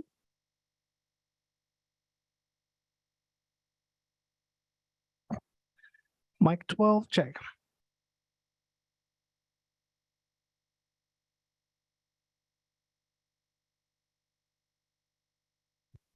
Staff 1, check. Staff 2, check. Mic 2. Podium check.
We ready?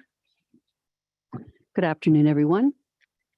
I am going to reconvene the Monterey County Board of Supervisors meeting for Tuesday, September 27th, 2022. Can we have a roll call, please? Good afternoon. Let the record reflect all supervisors are present, with Supervisors Phillips, Lopez, Adams, and Askew appearing in person, and Supervisor Alejo appearing via video conference. Thank you. Could we please have our announcement from the Spanish interpreter today?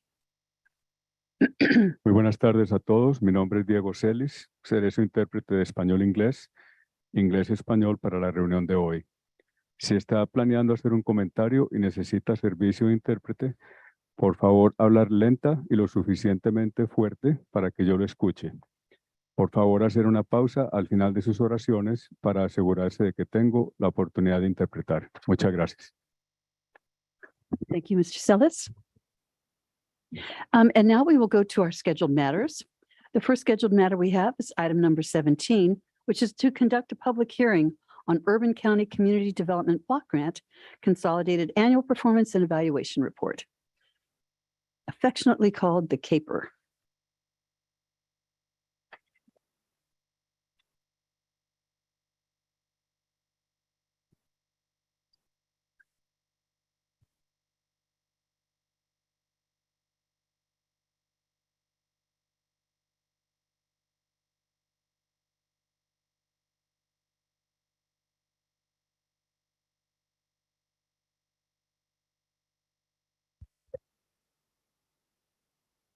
Good afternoon, Chair Adams, members of the board, Darby Marshall, Housing and Community Development Department. Thank you. Today we are here to conduct a public hearing on the Community Development Block Grant Program funding priorities and goals. Consider the draft Urban County Community Development Block Grant Consolidated Annual Performance and Evaluation Report for 21-22. Approve the Urban County CAPER for submittal to the U.S. Department of Housing and Urban Development, and authorize the Director of Housing and Community Development to make minor changes to the CAPER as needed or in response to comments received from HUD. I want to start by giving you just a little overview of the Urban County program. Since the county became an entitlement jurisdiction for CDBG funds in 2013, it has received just about $13 million in federal block grant dollars and program income. This chart gives you an idea of how that federal grant dollars have come in over the years. We got a big jump in 2016 when Greenfield joined the Urban County. Other than that, the trend has, we're at the mercy of congressional funding. One thing that has happened in recent years that is a challenge, especially for us as a smaller community, is there is a finite set of money for entitlement communities. And over the last few years, we have seen more communities nationwide sign up as entitlements. And so even though the pie gets bigger with appropriations, there are more hands going in to get a piece of it. So since 2018, our funding has dropped by about 12%. So something to keep in mind as we look at projects and services going forward. A big part of our funding is what's called program income, which is loans that we have advanced with CDBG funds over the last 30 years coming in, and they have to be recycled for eligible CDBG uses. It's been an unstable source of funding, as you can see, ranging from $7,300 in 2017 up to $443,000 in 2016. And these are related to, one-time transfers or big loan payoffs. So it's hard for us to program it. We're fairly conservative. We only plan on receiving about $10,000 in program income annually, and we bank that and expend it in the following program year. Just to give you an idea of where we have put the money,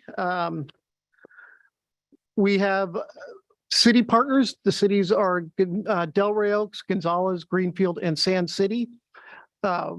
Participating jurisdictions receive funding partially based on population, partially on their population of low and moderate income persons or people who are earning less than 80% of the area median income. So Delray Oaks and Sand City, very small populations, small, low mod populations, have not received as much over the last 8-9 years. We have a number of consolidated plan goals: affordable housing, fair housing, homeless services and homeless facilities, infrastructure, public facilities, public services, and general admin. Of those, public fair housing is the only mandated service that you have to spend CDBG dollars on. And those programs can be funded out of either the public services allocation or the general admin allocation. But that is something that we have to spend money on regardless of anything else. Real quick, the life cycle of the urban county is a 5-year period. We are in the second year of our consolidated plan period that runs from 2020 through 2025.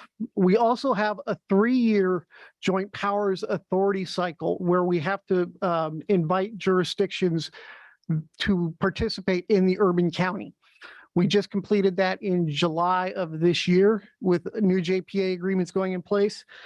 And that JPA will expire June 30th, 2025.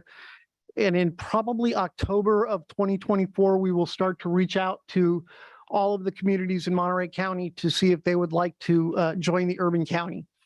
I've also requested HUD give me an idea of how much money would be associated with each city. There can be a trade-off. You can frequently get more through the state CDBG program than you would get through us. The difference is the state is competitive, whereas through the urban county, you would get a fixed amount. And then last and most pertinent to us today is we annually prepare an action plan. And the action plan runs from July 1 through June 30th.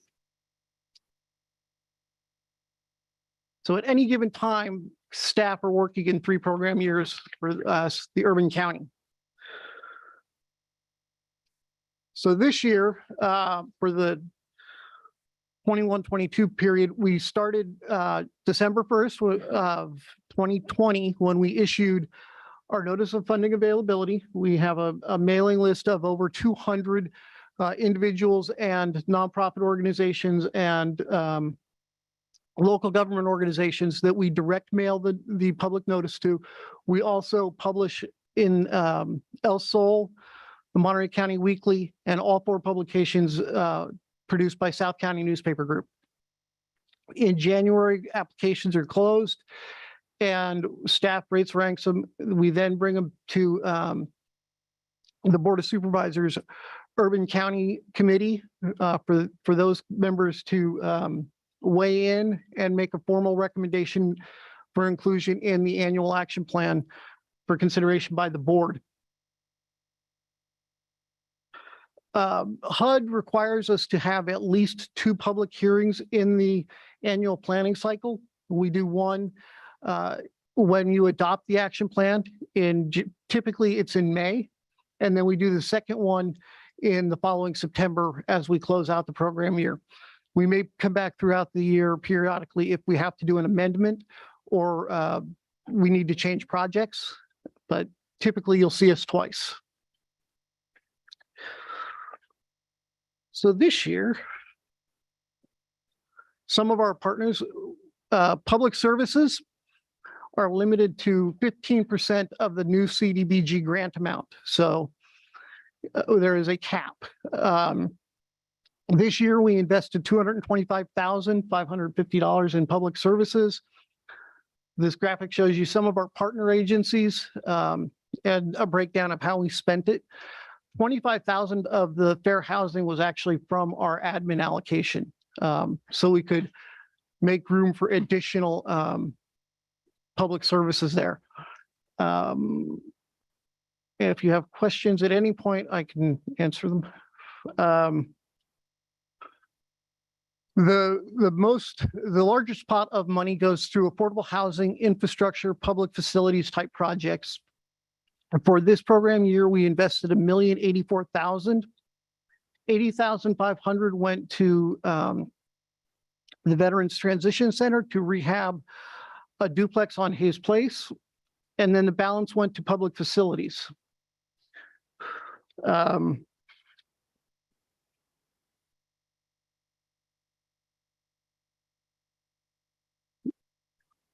So the CAPER provides an annual accomplishment, a summary of the annual accomplishments. It gives the public an opportunity to review and comment on them, look at how we have spent the money.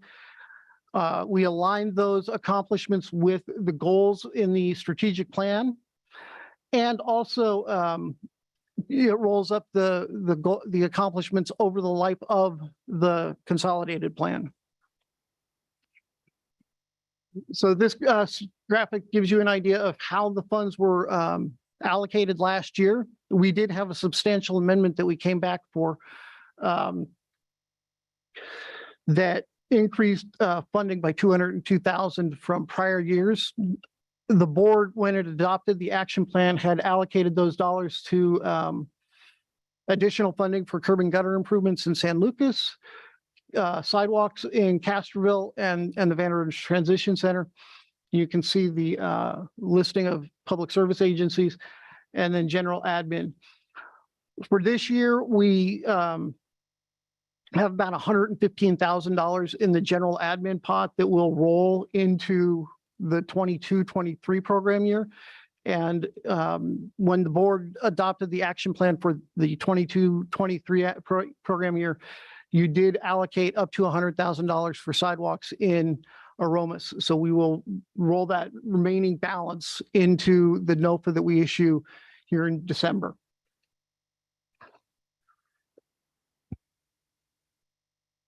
Real quick, want to touch on some of the accomplishments. Last year, we had a hard time hitting our subrecipients, particularly in the public service areas, had trouble hitting the number of people that they hope to serve. And that was partially related to COVID.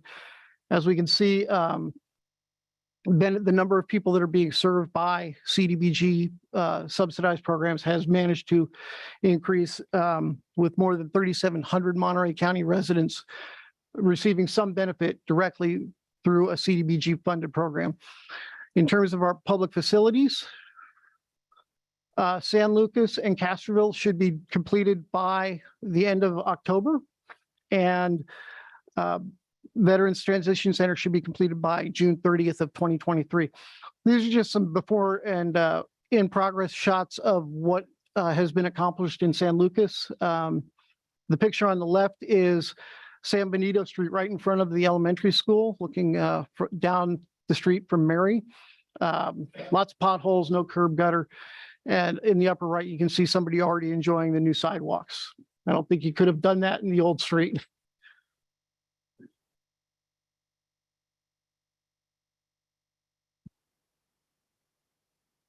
So just to recap today's actions, we're asking you to hold the public hearing, receive public comment, consider the draft CAPER, approve the CAPER, and then authorize us to submit the CAPER to HUD. If you have any questions, I am available for answers. Thank you. Thank you very much for the presentation. Are there any questions or comments from my board members? Supervisor Phillips. We got a lot of good stuff done this year, and a lot of it in the South and North districts, some communities that really needed it. So appreciate that. I'll just take the opportunity to say that we're planning sort of a mini ciclovia for the end of October and invite everybody out to enjoy the new streets in San Lucas. And I'll share the other day I drove through town. Man, just there was 30 people walking on the sidewalks. I counted them myself, and I had to stop and just appreciate everything that went into that. I know that that's what these dollars are for. They're for communities like this that could never do that on their own. And it was powerful, extremely powerful. I got this great picture at an intersection where the left is undone and the right is done. And it just blew my mind. posted that on social media and it went like wildfire. A lot of people did not realize what that community looked like before. But some guy stopped me because he said, I saw you stopped. Can I ask who's responsible for the sidewalk? He's walking his dog down the sidewalk. And I said, it's your county board of supervisors. And he said, whoever they are, can you tell them thank you? I said, I'll let them know. Thanks. What it's for. So thank you for your hard work to get us here. Thank you, Supervisor Lopez. Supervisor Rudescu. Yeah, I just wanted to just briefly thank our two supervisors who sit on this subcommittee to work with our staff on making recommendations. The way in which we talked about equity early this morning, and the way in which I feel like these funds are being distributed is fair and is equitable and is making a difference in communities where we're looking at housing in District 4 as a result of this. So it's significant and meaningful, and just wanted to say thank you for the time that you have served. I think it's Phillips and Lopez, am I right? Yep. Okay. Thank you. Thank you. Lopez and Phillips. Thank you, Supervisor. Supervisor Alejo. I just wanted to add on what Supervisor Lopez said, because that picture was really showed it was night and day in terms of the before and after. And sometimes it's important to put out to the community that when you're able to divert resources to communities that have historically been marginalized and ignored, it really makes a profound difference in their lives. So I look forward to that Ciclovia event where a community can now celebrate being able to walk and bike and perhaps skateboard and do a lot of other fun things that many of us take for granted in other communities that have good streets, sidewalks, and lighting. But for those communities that never had it, it's something new and different, and certainly something profound. And certainly when you don't got good streets or good sidewalks, it's hard for even seniors to be able to do their daily exercise of walking down the street, because without those improvements, they really put their health and their safety at risk just by doing something so simple like walking in the morning or in the evening. So this makes it all worth it. I like hearing these reports, and I hope to have more of these in other disadvantaged communities throughout the county. Thank you to the Public Works team and everybody does this work. And hopefully we continue to utilize this CDBG funding strategically in this way. Thank you. Thank you, Supervisor. Darby, could you just go back to the slide with the picture? I think it's, yeah, that one. You know, this just says it all so very clearly. It's not just that it's safety. This is happy. Do you know? I mean, it just looks wonderful. It's clean. It's safe. It just looks happy. And I'm just so very thankful that we have the opportunity within our county to be able to do this. And I share everyone's comments that thanks to our volunteers here on the dais that we're able to do this subcommittee work. And thanks to you and your team for ensuring that it happened. And thanks to Randy and all of his team to make sure that all of the work got done safely and well. So I'm very thankful that San Lucas has the beautiful area that it has now. It deserves a whole lot more as well. Thank you. So with that, I'll see if there's any member of the public who wishes to comment on this item today. I'm seeing none. So with that, I will, let's see, I think, what did we have here? Did we just, we conducted a public hearing. So let's have a motion and a second to accept the information presented. So moved. Thank you. Thank you. So we have a motion and a second. Could we please have a roll call vote? Supervisor Alejo. Aye. Supervisor Phillips. Supervisor Lopez. Aye. Supervisor Askew. And Chair Supervisor Adams. Aye. Thank you very much. Great presentation. And thanks for all the work. And now we will go to item number 18, which is to approve the Monterey County Communications and Public Relations Guidelines. I believe we have the whole team coming in here.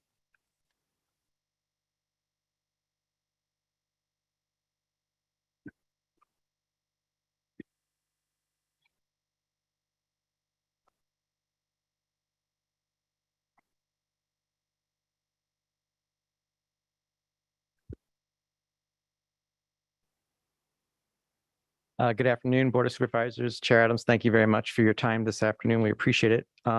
As you all know, when the communications program was initiated in the county, there was a number of things that the Board of Supervisors wanted us to address and to kind of standardize with regard to the way the county communicates with the general public and our stakeholders. In one such event, we were trying to solidify our public relations policies. And so before you today is a recommendation that the Board of Supervisors approve of Monterey County Communications and Public Relations Guidelines pursuant to the county's media policy, which is G145 in the Board Policy Manual.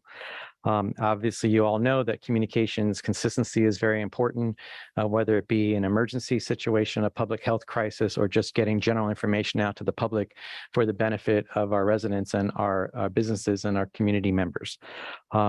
So we are recommending that you adopt or give us direction to or approve this plan so that we can get it amended into the Board of Supervisors policy manual. Be happy to answer any questions that you might have. Thank you very much. I was just looking for something within the guide that was on my mind, and I thought I saw something, but I couldn't find it, just quickly perusing it. And that was, I was curious whether or not we have like a house font or a specific signature that we want everyone within the county to use, and that would change them. And I saw there was a reference to like the guide, another guide. Yeah. And is it within that? Yes, so the style guide is coming. It'll be coming to you very soon. So there is a designated font, and there will also be designations with regard to email signatures and appropriate use of those type of things and external and internal communications. Great, good. Thank you for that. I enjoyed reading it. It was just well done. Thank you. I'll go to my colleagues and see if there's anyone who has any questions or comments. Supervisor Lopez? Just continued appreciation to the team for your work. As Mary said, that style guide I think is critically important. I know I've been harping on. I want the official colors too, Pantone. I want to know what we're ordering in, but appreciate the work and look forward to the continued success. And you will get that. Super. Thank you. I just want to echo, it's great to have you guys on board, and I am so thrilled with the tangible outcomes that you've been able to produce and deliver for the county in terms of our broad communications efforts. So the one more step in the right direction. Thank you so much for all the work you're doing. In the actual style guide, I did have a couple of questions. On page 4, we talk about to avoid inconsistent directives or messaging, the Board of Supervisors members should contact the CAO or their designee before contacting our county communications director. And I just wanted to make sure I was understanding that right, because I've got you all on speed dial. So Charles, do you really want the Board of Supervisors going through you to get to our comm staff, or is there a reason why we would be changing our current procedures? Do I want the Board of Supervisors contacting me? Was that your question? I think the point that is trying to be made here, no, I don't want every communication coming to me. I think the point is trying to get some control over what level of work requests come from individual board members, as well as kind of the the appropriateness of them versus as in addition to the volume or the complexity of it. So there's a balance there, and it's more of trying to help run some interference, to be frank, so that the communications team can get all its work done. It's a lot of work that they're doing constantly for all the departments, as well as the Board of Supervisors overall, and then individual board member requests can be significant. And of course, when a board member asks for something, people tend to jump. I don't jump as high as they do. That's the difference. So it's kind of, getting some control of that. So what I would suggest is that you still make those inquiries, and the communications team is going to have to know, okay, this is when I need to run up the flagpole to the county administrative officer to see if this is appropriate, if there's, some ways to rein it in, or to politely say that's going to take a lot more time or a lot more resources, how to handle it. Okay, so just if we're drafting policy language here, we may just want to clarify that language so that we're clear, because the way that it's written now would put all of my communication to you through Charles, which maybe that is what we want, but I think maybe there's a certain level of communication that needs to be CC the county council or CAO or authorize our communications team to be in consultation with the CAO in regards to board member requests. Yeah, so I think the way I would word it is that it's recognized that the communications team will reach out to the county administrative officer or his designee as needed to address workload requests. And then on page 5, it talks about media appearances should all go through our county comms team. And I wasn't sure if that was in reference to the Board of Supervisors, but I know that most of the local reporters have us on speed dial, and we are often responding in a fairly quick turnaround time. So was that intended for countywide, or maybe we could clarify what the media appearance process would be, to be really clear about the language. I wouldn't want to put anyone in between me and the media. I know that if I try really hard to be transparent, as do my colleagues, and available when those calls come in. And we do, I believe, contact you all when we get these calls to let you know. So maybe it's just that if that we get that there's clarity around our, giving a heads up to county communications when we are contacted or when we do communicate with the media directly. I did also notice, and I think that there's one of the things that we were really intentional about in creating the communications team and staff positions was the commitment to bilingual services, so that all members of our community have access to the information that we're putting out. And there wasn't language specific to, or at least I didn't see in this policy language specific to or that intent.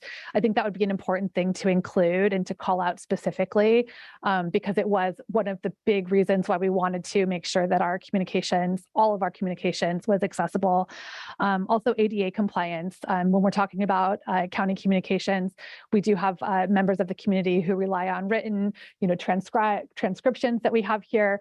There are times when we need to ensure that we have communication available via sign language or in languages beyond bilingual languages. So I do think that that's something I would hope that we can be really explicit about our intent. Let's see here. A couple others. So this is my bilingual comment. And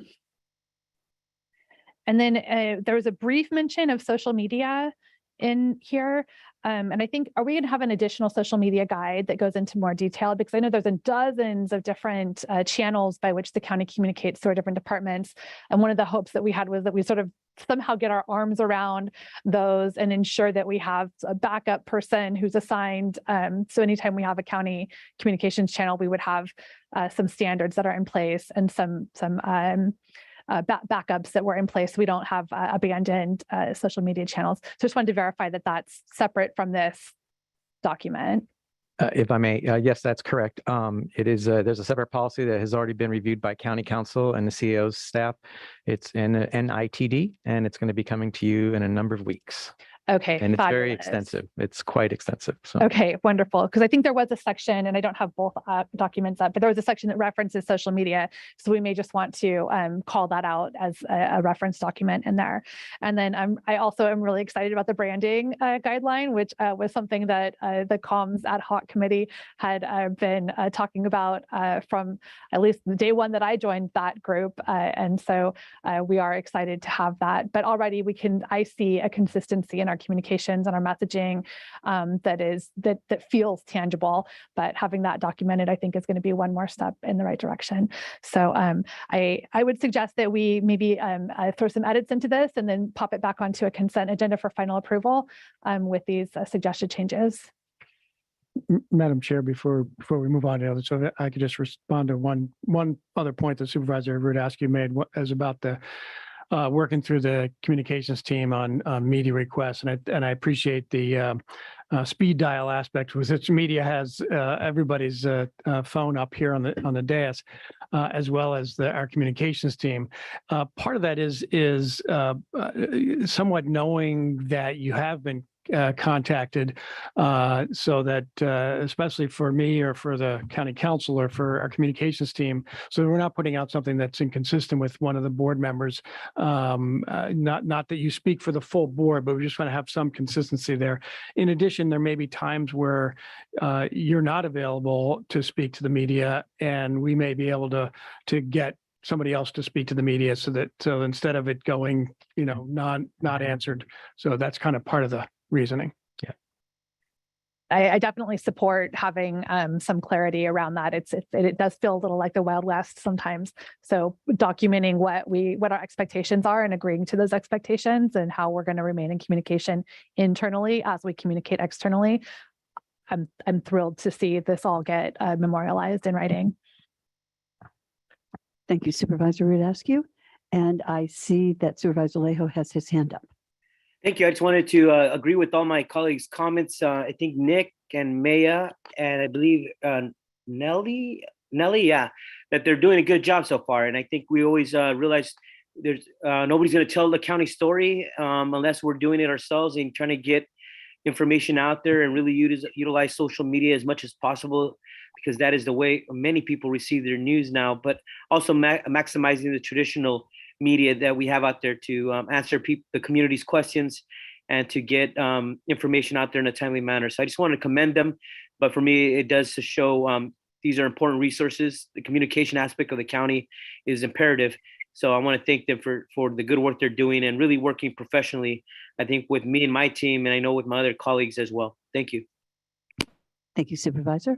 And I think you've heard from all of us. So just absolutely congratulating you on the excellence that the excellence of your team and the excellence that you provide as leadership. So thank you so very much for that. And I do not think that we need to have a motion for this. I think that we are approving the guidelines. And I believe with approving, then we're going to have a motion. So Yeah, I think, and the oh, question sorry, let is. me go out to the public too. Yeah, and also, sorry, to Supervisor Rudascu's questions, I guess if the board wants to give direction to input those recommendations by Supervisor Askew, then we would bring this back with a final document to make sure that we captured it. And I just want to make sure the rest of the board members are supportive of. Yeah, Okay. Absolutely. Okay, that can be the direction then. Okay. And with that, though, I think we still need to have a motion to approve that. Certainly. Okay. Could I have a motion? I'll move to receive the report and give direction to make some specified amendments and have it return as a consent item for final approval by the board. Second. Thank you. We have a motion and a second. Can we get a roll call? Supervisor Lejo. Aye. Supervisor Phillips. Aye. Supervisor Lopez. Aye. Supervisor Askew. Aye. And Chair Supervisor Adams. Aye. Thank you very much. I don't think I ever did go out to the public. Is there anyone in the public that wishes to comment on this item today? Okay, I see. Oh, there's a hand up. For heaven's sakes, we have a bidder. Jenny McAdams, would you like to make comments? I'm so sorry that I've taken the vote, but if you'd like to make a quick comment, that would be appreciated.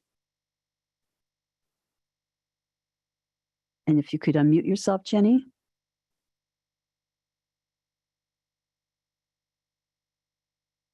Just press *6. A rogue hand.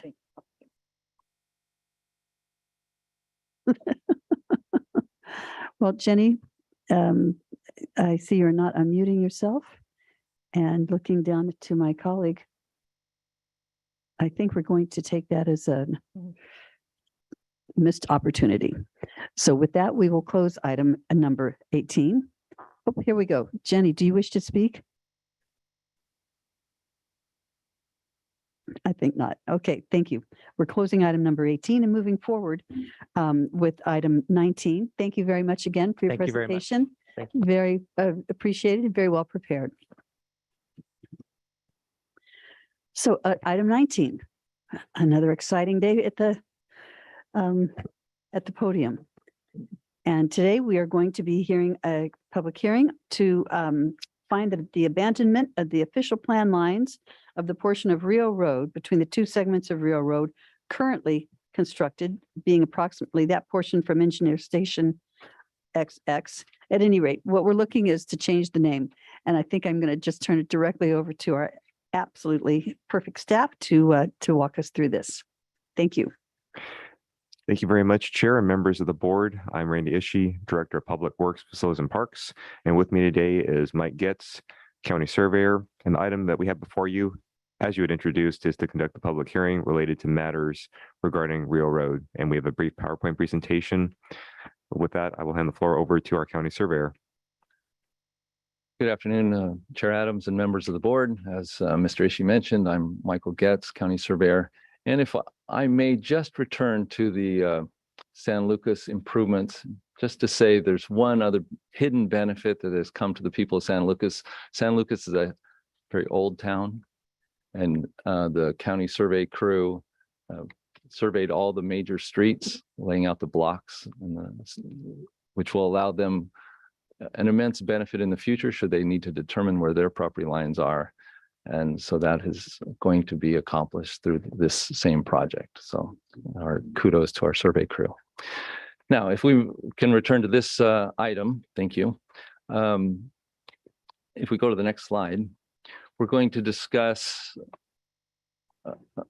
this particular project has two basic aspects: to see that the abandonment of the official plan lines is consistent with the Carmel Valley Master Plan, which is a part of the Monterey County General Plan, as well as the second aspect deals with the renaming of a portion of Rio Road, specifically the portion that connects to Carmel Valley Road. And so we'll look at the background, look at the actions we're considering with staff recommendations, and then entertain some questions and comments. And so we can go to the next slide. So for the background, related to official plan lines, in 1941, the board adopted Ordinance 499, and this established a streets and highways plan for the county. In that ordinance, it provided for the establishment of official plan lines. Now, official plan lines were setting aside corridors for future roads or the expansion of existing roads to serve the future transportation needs of the county as it would grow. The area within the official plan lines the land was not acquired by the county, but it was set aside for future road use. And because of that, development was restricted within the official plan lines. The ordinance provided for it to be amended from time to time as things changed in the county, and indeed it has been. In this area in 1969, Ordinance 1693 was adopted to establish an official plan line that connected the end of Rio Road over by Carmel Rancho to extend it someday to meet Carmel Valley Road. 5 years later, when Carmel Valley was undergoing the 4-lane widening project, a portion of Rio Road, the connecting portion to Carmel Valley Road, about 500 feet of the road was actually acquired by the county, and that portion was constructed as we still know it today. Then in 2010, the board adopted the Monterey County General Plan, which includes the Carmel Valley Master Plan, which was subsequently amended in February 2013. And in the Carmel Valley Master Plan, it includes policy CV-2.19, which states the county shall initiate proceedings for the abandonment of the official plan lines to the Rio Road extension. So that's the background on the official plan lines that we're considering. Now, regarding the renaming, having two disconnected roads with the same name obviously leads to confusion to motorists thinking it goes through when of course it doesn't. So the Monterey Peninsula Regional Park District requested a change to the name. Of course, their offices are served off the Rio Road segment that connects to Carmel Valley Road. And so they wanted to rename that portion of the road. Now, of note, there's no parcels on that 500-foot segment of Rio Road that have been issued Rio Road addresses. So the name change will have no impact to any addresses, existing addresses. So the proposed new road name is Village Park Road. And this is consistent with the name of the private road that is to extend into the Carmel Rancho Cañada Village subdivision. And go to the next slide and we can see the graphics.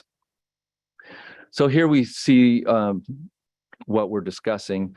The area in hatched red is the the corridor that's in official plan lines that have been adopted back in 1969, but it's not, there's no constructed road. That's private property, never been acquired by the county.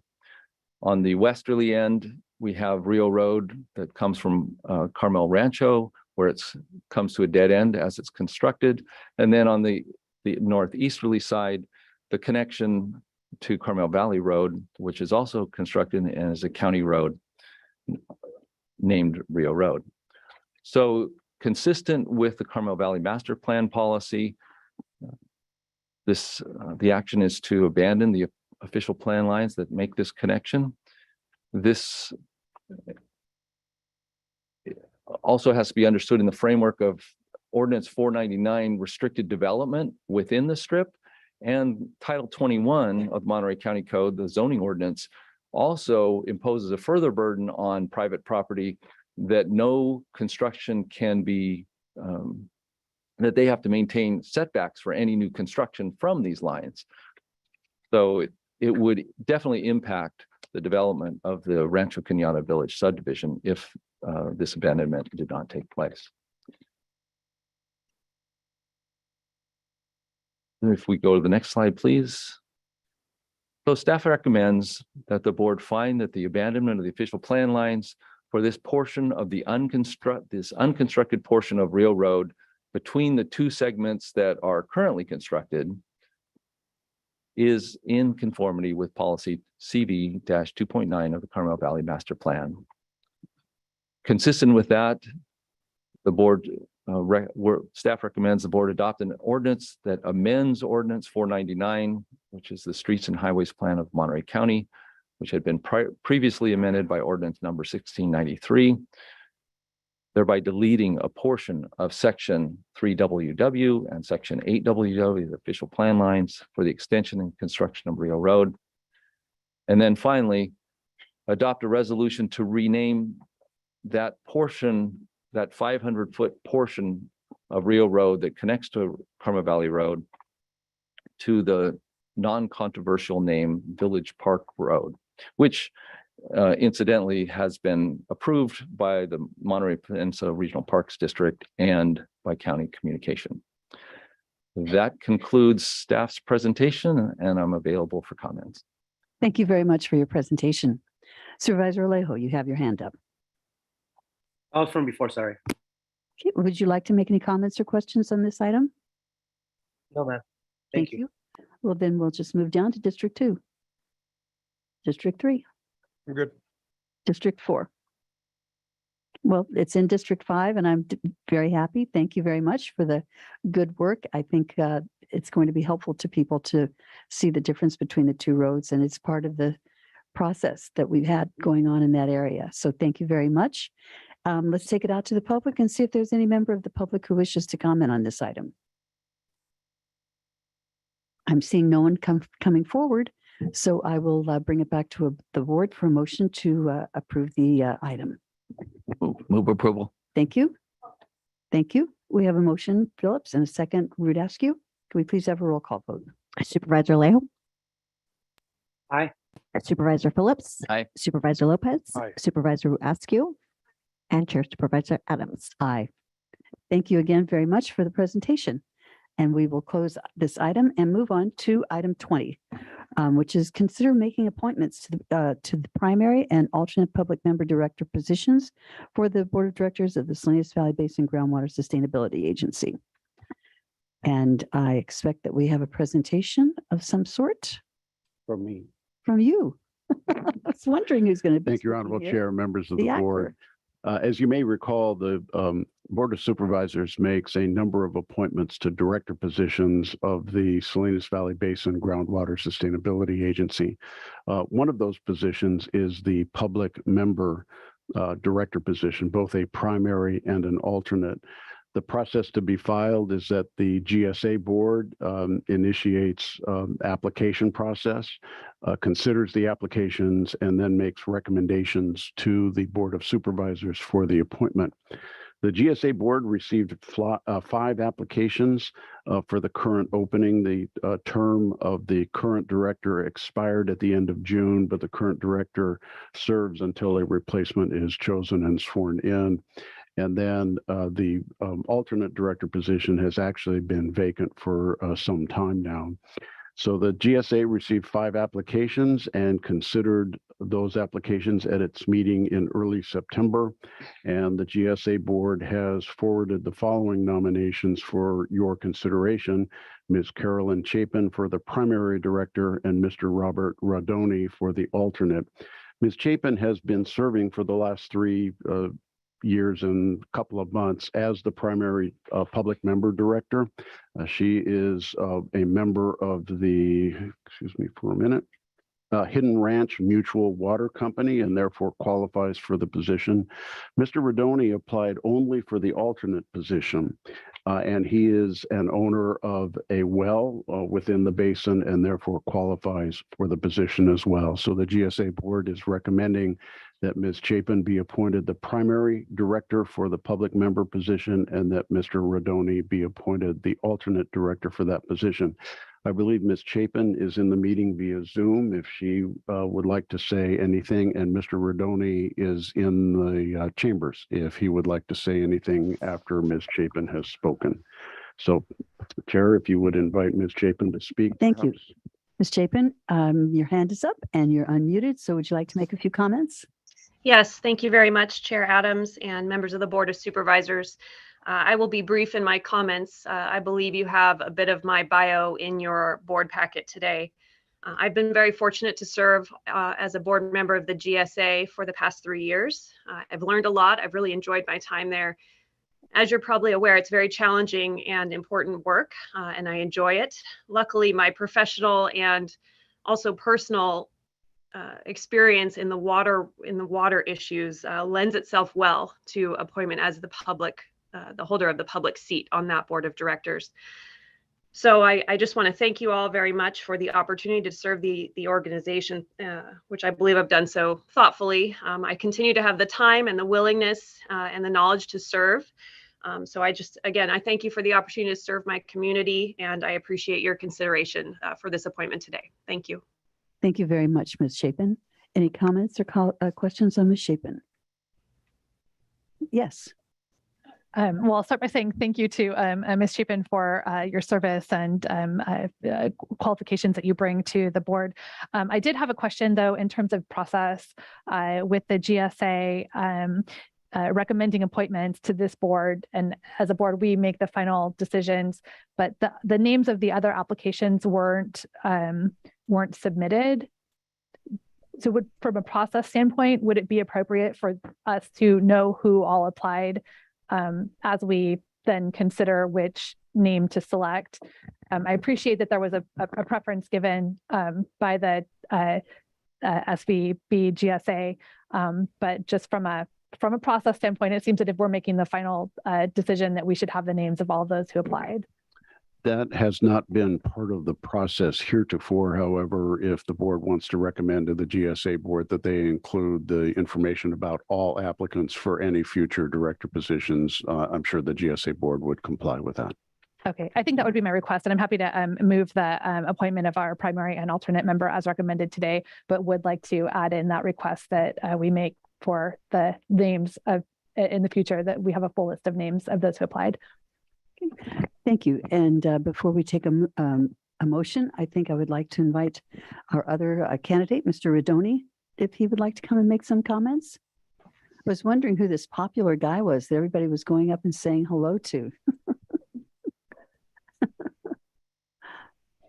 Good afternoon, Chair, Board of Supervisors. Make it real simple. I have a vested interest in this. We own property within the GSA, and I feel I'd be an excellent alternate to Ms. Chapin. Nice and straightforward. Thank you very much for being here today. Okay, so let's see if there's any other member of the public who wishes to make any comments on this item. I think Ms. Chapin's hand is up, but that may be a legacy hand. Yeah, sorry. Got it. Okay, thank you. And I'm seeing no one coming forward on this item. Supervisor Alejo, your hand is up. Would you like to make? Yes, Madam Chair, as a member, a voting member of the GSA with Ms. Chapin, I wanted just to, first of all, just to explain what the process was, because Ms. Chapin was going to already be considered for reappointment because she has done a good job. She's an active participant, carries out her duties very responsibly, and is there participating actively at every single meeting.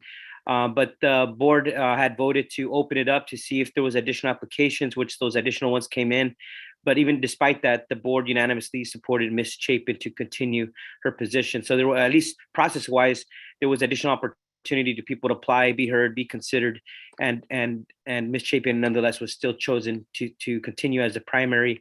The alternate, as our county council pointed out, had been vacant. We only had one application there, and it was also a unanimous vote for Mr. Rodani to be appointed there. So I'm in support of both appointments, and I would move approval of both. Thank you. I think we already have a motion on the floor, but perhaps you would like to second Supervisor Askew's motion. That would be fine. Thank you. Okay. Yes. Just for the board's information, I did pull up the other applicants. There was a Silvano Bada, Michael Weaver, and an Eric,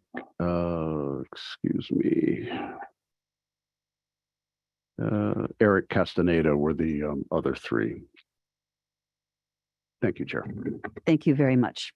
Okay, so we have a motion. We've had public comment. We have a second. Could we get a roll call vote, please? Supervisor Alejo, Aye.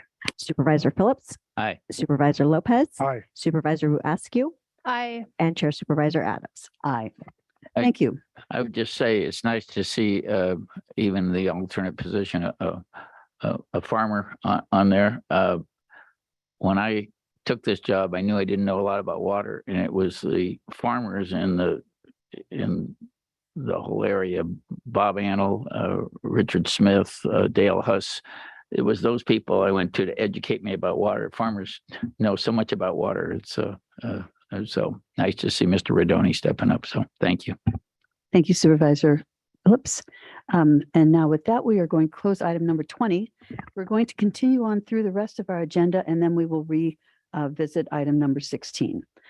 So we have other board matters at this point. I'll turn to our County Administrative Officer. Thank you, Madam Chair. Just one comment. I want to thank everybody for coming out to the ribbon cutting for the East Stairwell mural that was supported by the Arts Council. And if anyone has not seen the mural in the East Stairwell at the County Government Center at 168 West Dallas, it is a beautiful work of art and should help connect our building and the work that we do at our building with the community. And we look forward to a west mural, which will highlight the peninsula. The east mural highlights the Salinas Valley. And I'm just looking forward for everybody to be able to see that and appreciate everybody's input and collaboration on that effort. So thank you. Thank you very much. And are there any County Administrative Officer comments? That was my comment essentially, but that's my comment. And if you want to move into new referrals, I can do that too. Why don't we do that? Okay, so new referrals. Today we have 3 new referrals. The first is from Supervisor Lopez, which is to request that staff consider review of the department-specific local requirements for commercial cannabis operators to achieve local authorization for the transition from a Department of Cannabis Control provisional license to annual licensure. I know that's been a kind of a longstanding challenge for cannabis operators, is to move from one to the other and to get that full final approval. And so we're happy to have that referral assigned to the cannabis program in the County Administrative Office. And I could do all 3 and wait for comment, or have comment if there is any comment after each one, whatever you prefer. Why don't we take comment after each one? Okay. That might work. Chris, do you want to make some comments about it? I think that title was long enough and self-explanatory. Thank you. Thanks, Supervisor Phillips. Supervisor Rudasky. Supervisor Lopez, Supervisor, whatever your name is, Alejo. None on this one. Thank you. Okay, Great. thank you. The next referral, excuse me, is from Supervisor Leo to request a staff look at augmenting the budget for the clerk of the board's office to cover all expenses for framed board resolutions and certificates for resolutions and other similar items. Those requests come essentially from the board offices, the board member offices, and sometimes from departments, and the expenses put on the clerk of the board's office. And I think Supervisor Leo is looking for a way to make sure that that unknown function, that financial function that gets put on the clerk's office, is clearly funded each year, and so the clerk of the board can manage their own department with kind of the regular items that come forward, as opposed to these items that kind of go up and down as far as financial impact. Supervisor Leo, I hope I captured that. Yes, and I would just add that as we know, these resolutions come from the supervisors, sometimes from department heads for retiring county employees, but it's all comes from the clerk of the board's supplies budget. So at the end of the year, they're left with almost nothing for other needs in their offices. So this would it's only about $3,000 to $4,000 to making sure that we fund these resolutions. We are trying to find some more efficiencies. I'm with this resolution, working with Nick to find some cheaper frames, some cheaper matting that might reduce the cost overall. And the last part of this was just to update our resolution certificate, which I have received some from several counties and cities, and all are pretty colorful and nice. Ours continues to be very black and white, pretty plain.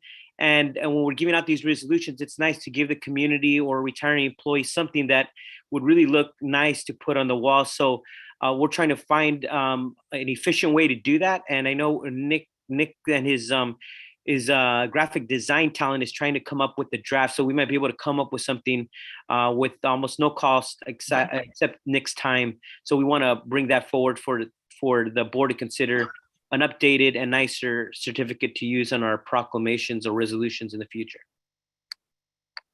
Thank you, Supervisor Lejo. And then I'll ask the clerk this actually, but do we have standards at this point, as far as the process goes, to if someone wants to put forward a resolution, is it that they will be, I want to ensure that there are processes that make it easier for you. Do you require that there are, the verbiage is there, et cetera?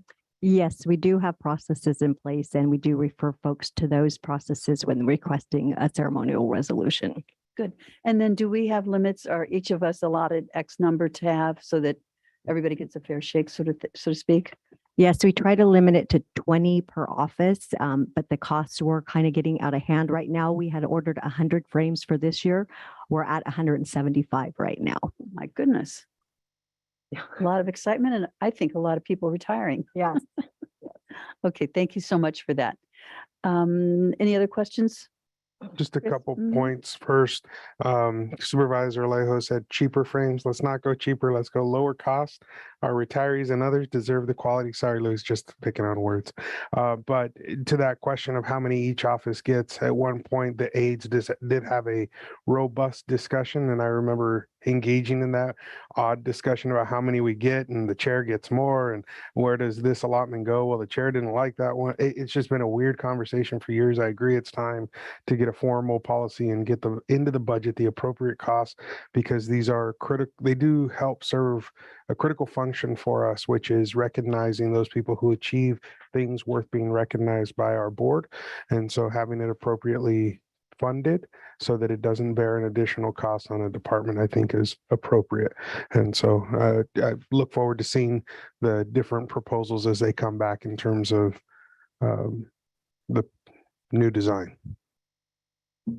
Thank you, Supervisor. Supervisor Phillips, Supervisor Rudescu. Yeah, I'll just, I remember that conversation that as the board aides many years ago, and it does effectively put the chair of the board in an awkward position to try to have to police their colleagues with the number of frames that are requested. So for a very relatively minor amount of money, I think it is important that we recognize our community and with appropriate documentation and resolution. So thank you for putting the referral forward. Thank you, current chair, for trying to hold us to the policies and procedures that we've historically agreed to. And I look forward to seeing the recommendations come forward, but I'm happy to support this. Thank you very much. I think you have support here. Great. Madam Chair, on this item, just to respond to Chris, by cheaper, I don't mean lesser quality. It just means good quality, More but cost effective, I more think is cost what you're effective looking for sure. And there's some good options when we use standard frames versus custom frames. And that's why I think we could save some significant money by just looking at some other options to bring back in the future for the board to consider. Agreed. I think as well, if Nick were here, Pascally, he would say to make sure that we have standard. So that, you know, somebody's not using a red mat and somebody else is using a blue mat, but that we have standard, a standard look throughout the whole county. Supervisor Leo, I think Supervisor Lopez has a wood shop at his house. He's going to make them himself. Great. My wife's better on the woodworking side, so we'll ask her. Thanks. Excellent. Okay. So our last new referral is from Supervisor Alejo also, which is to request staff look for a District 1 office for the supervisor because it's the only district of the 5 that does not have an office within his district. And so we're happy to start looking for a suitable location. I know there's been some efforts already to find a location and unsuccessfully, and so this will formalize the request. Yeah, and Madam Chair, if I could just speak to this referral, I did bring this up during our budget hearings, and there was kind of recognition, you know, after Supervisor Lopez was able to achieve opening his office in Greenfield, which I know his constituents really appreciated. I really look to my district as the last district that did not have a district office, but looking where could I place it where the greatest need is in the community. And certainly East Salinas has never had a county supervisor office ever in its history, even when it was the Alisal unincorporated outside of the city limits of Salinas. There's never been that type of a county supervisor office. So I'm really trying to target this where the need is greatest, but also perhaps look at some other options. We did look at private commercial properties. They're all taken up in East Salinas. It's just surprising how little commercial or retail space there is available. But we are building a new behavioral health building, and I don't want to rate any space on Elsa, but if there is any possibility there off of Sanborn at that new county site, that's one possibility. So for me, the timing may be right to explore that option or other spaces. I know I did look at the city of Salinas, just like what Chris did. He looked at government space with the city building in Greenfield.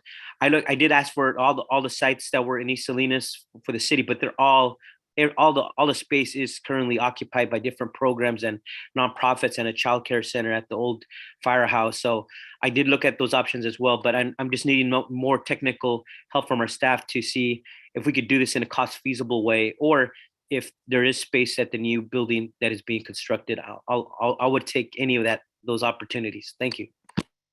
Thank you very much. Back to you. That's it. Yeah, that's it for new referrals, and we're happy to bring those forward at the appropriate time. Great. Would you now like to go to referral responses? Certainly. And our first referral response, number 23 on your agenda, excuse me, is a response to a referral by Supervisor Lopez regarding kind of standardizing recounts and the cost thereof in the elections department. And we have our own registrar of voters, Gina Martinez, I think, on the Zoom here and prepared to present. Thought I saw her there.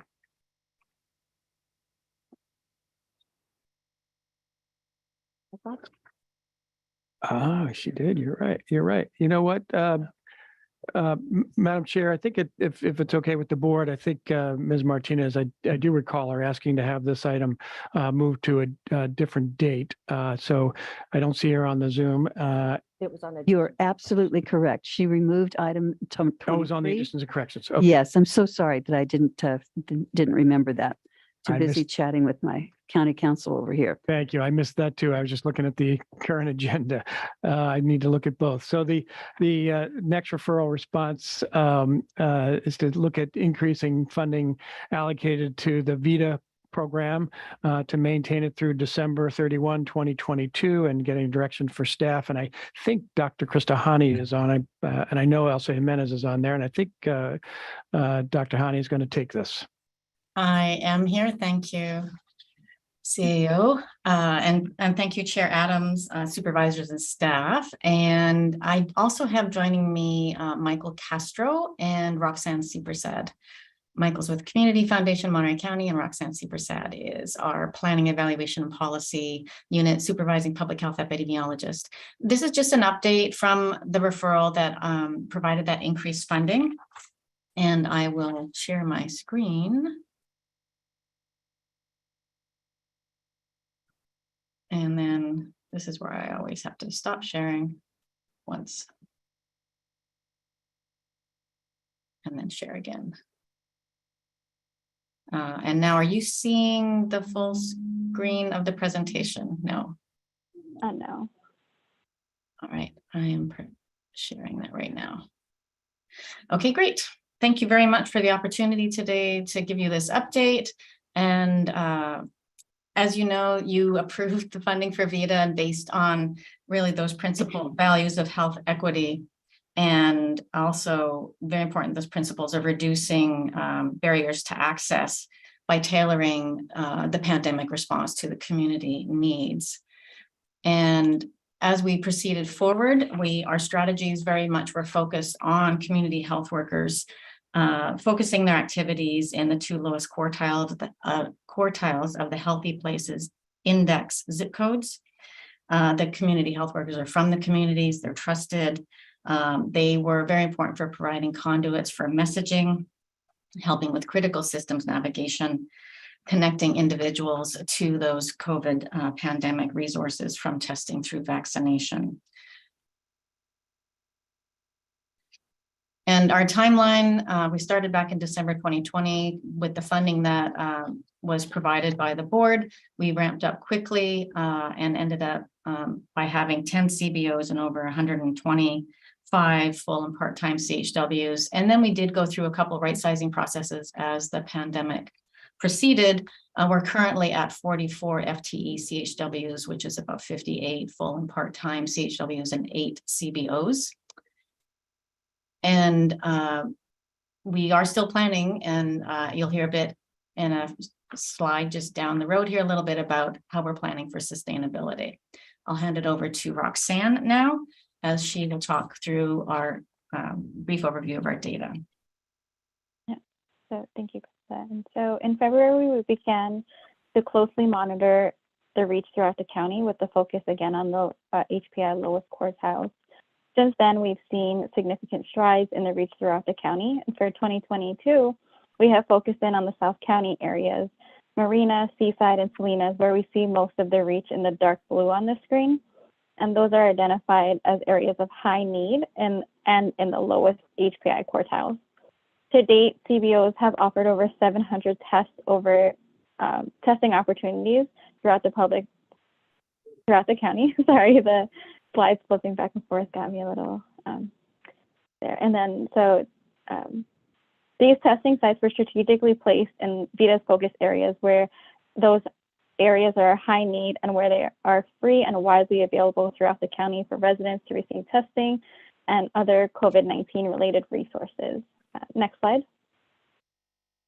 So the dynamic nature of the pandemic necessitated quick strategy changes early on, as shown in the chart by the green.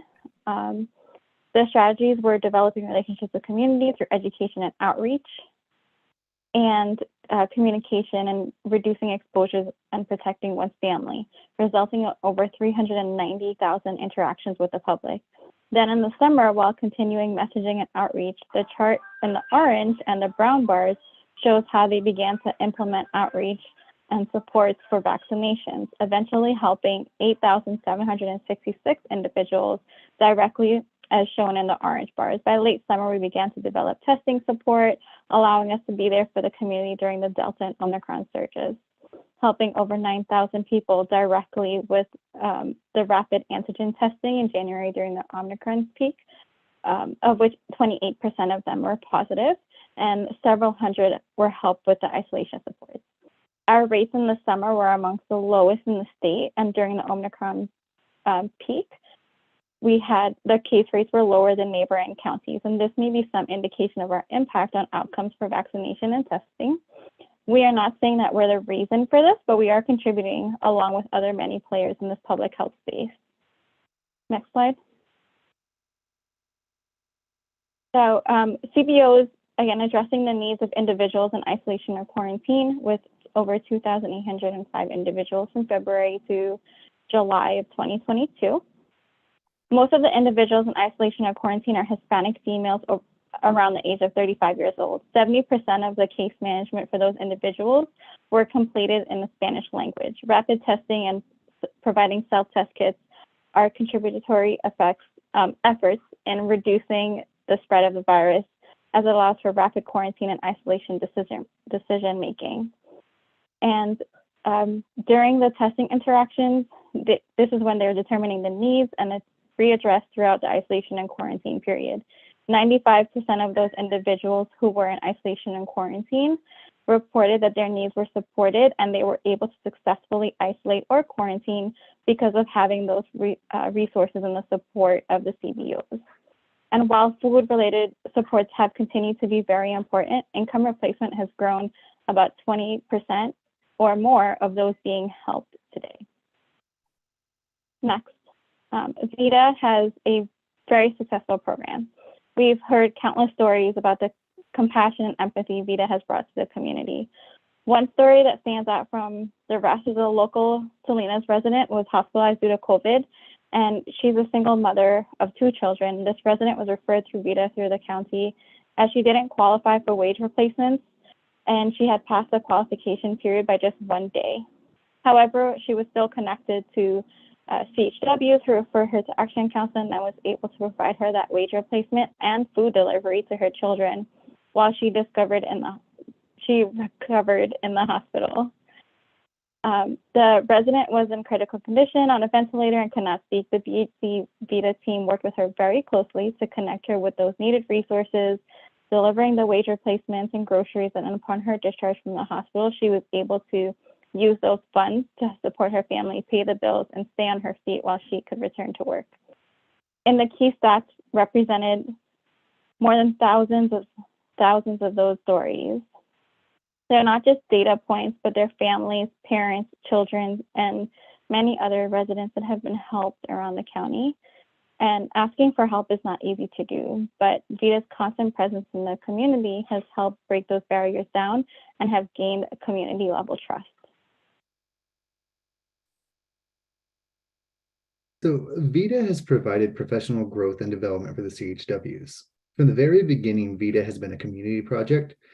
And I've said this before, in some ways, the community really shows a sense of ownership and responsibility for it.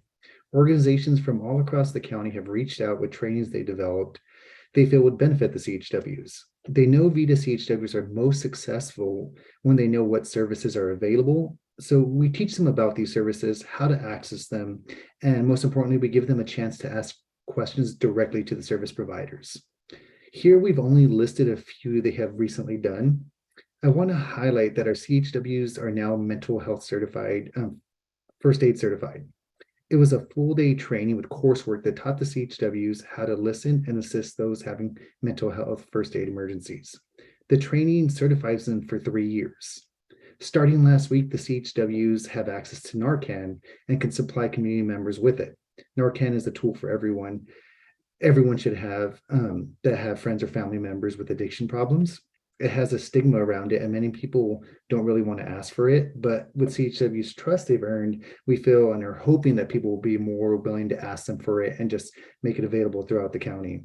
We're also going to be exploring now how these trainings may count toward the CHWs getting certified under the new Medi-Cal state CHW service benefit requirements. Finally, I want to add many of these trainings or programs have come to VITA at a significant discount or free because organizations and even the state really want to support a program like this. Next slide. VITA CHWs have expanded their services past COVID-19 prevention and treatment. We have not moved on from it. It still remains focused, but we just offer more now to the community.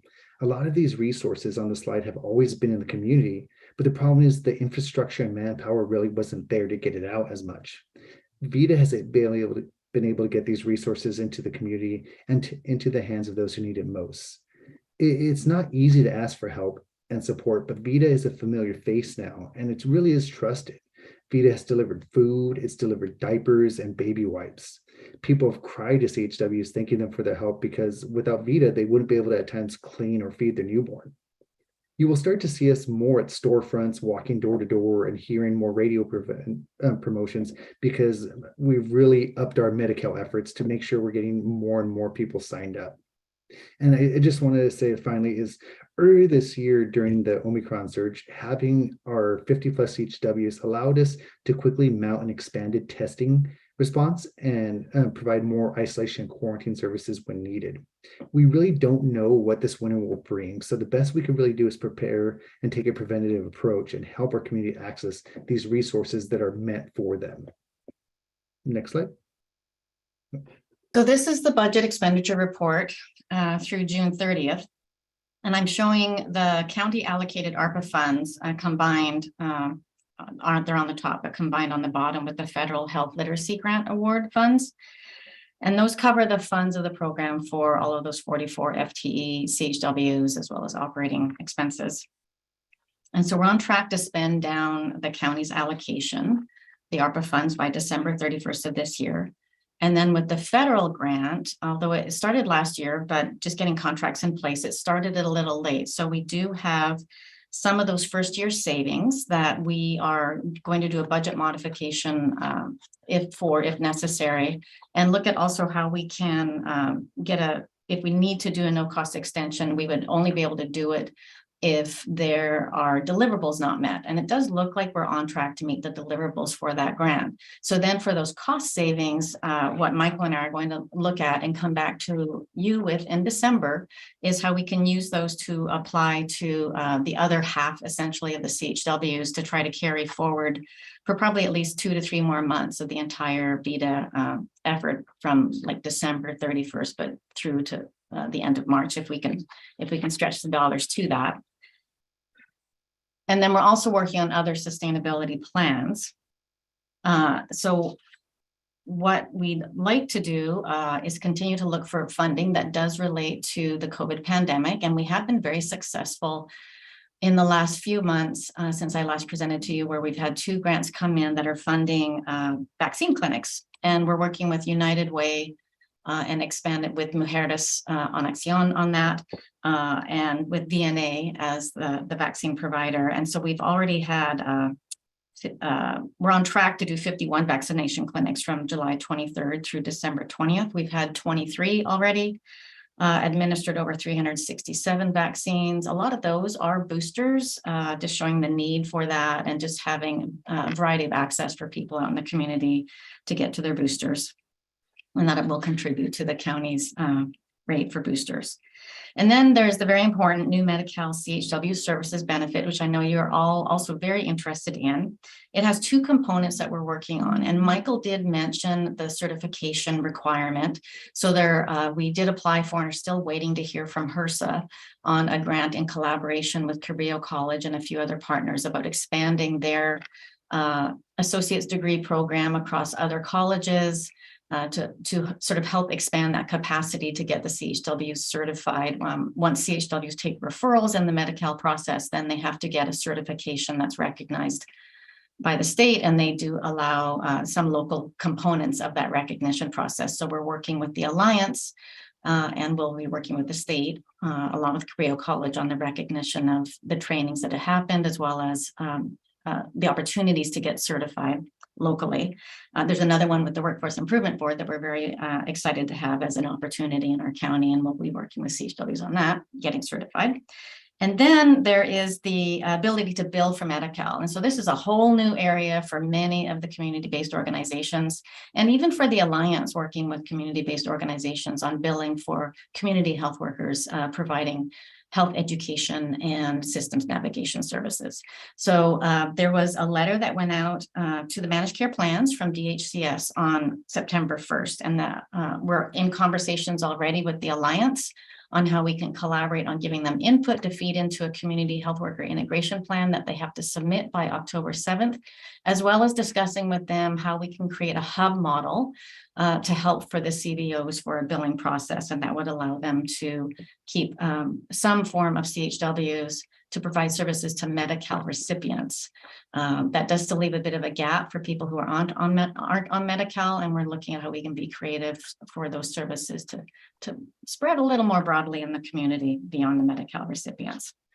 So more to come on that. We hope to come back to you based on your recommendations, but we're thinking we could have more of that information detailed out by early December and come back for that. And then also COVID work continues, testing and vaccination clinics, as I mentioned, but also our free testing clinics are out there. And then the Medi-Cal application, and also getting involved in the digital access and a couple of the events that are coming up for that. And just being prepared for any fall service surges and connecting the community to any supports that are needed. So I just ask you today to receive the report and then provide any direction to us, and we are all available to take your questions. Thank you very much for your presentation, Dr. Hani. And I see we have Supervisor Alejo's hand is up. Oh, that was from before, sorry. Okay. All right, thank you. Let's just see if there are any questions from the board, questions or comments? Questions or comments? Yeah, I just, again, I wanted to thank the VITA team for the update. We continue in Monterey County to have some of the highest rates of uninsured individuals across, as you'll find across the state. And so the commitment of VITA and our community healthcare workers to be able to transition from county and grant funded service to Medi-Cal funded service, I think is really important and significant. We're farther ahead than many other communities because we invested in this program early. I do just want to make sure that your comment, Krista or Dr. Hani, was clear that as we transition our community health workers from county dollar, from ARPA funded service to Medi-Cal funded service, that we do continue to have a large gap in those who remain uninsured, who do need the benefit of the services that VITA community healthcare workers are providing. And so can you just clarify again how large that gap appears to be, and what the request that you might be coming forward with to fill that gap could look like? Thank or you. Is it premature to ask that question? Well, no, it's a great question to ask. And that's where we're hoping to work out more of those details to come back to you with. Like, we don't know of all the people that are having interactions with the CHWs, if they're on Medi-Cal or not.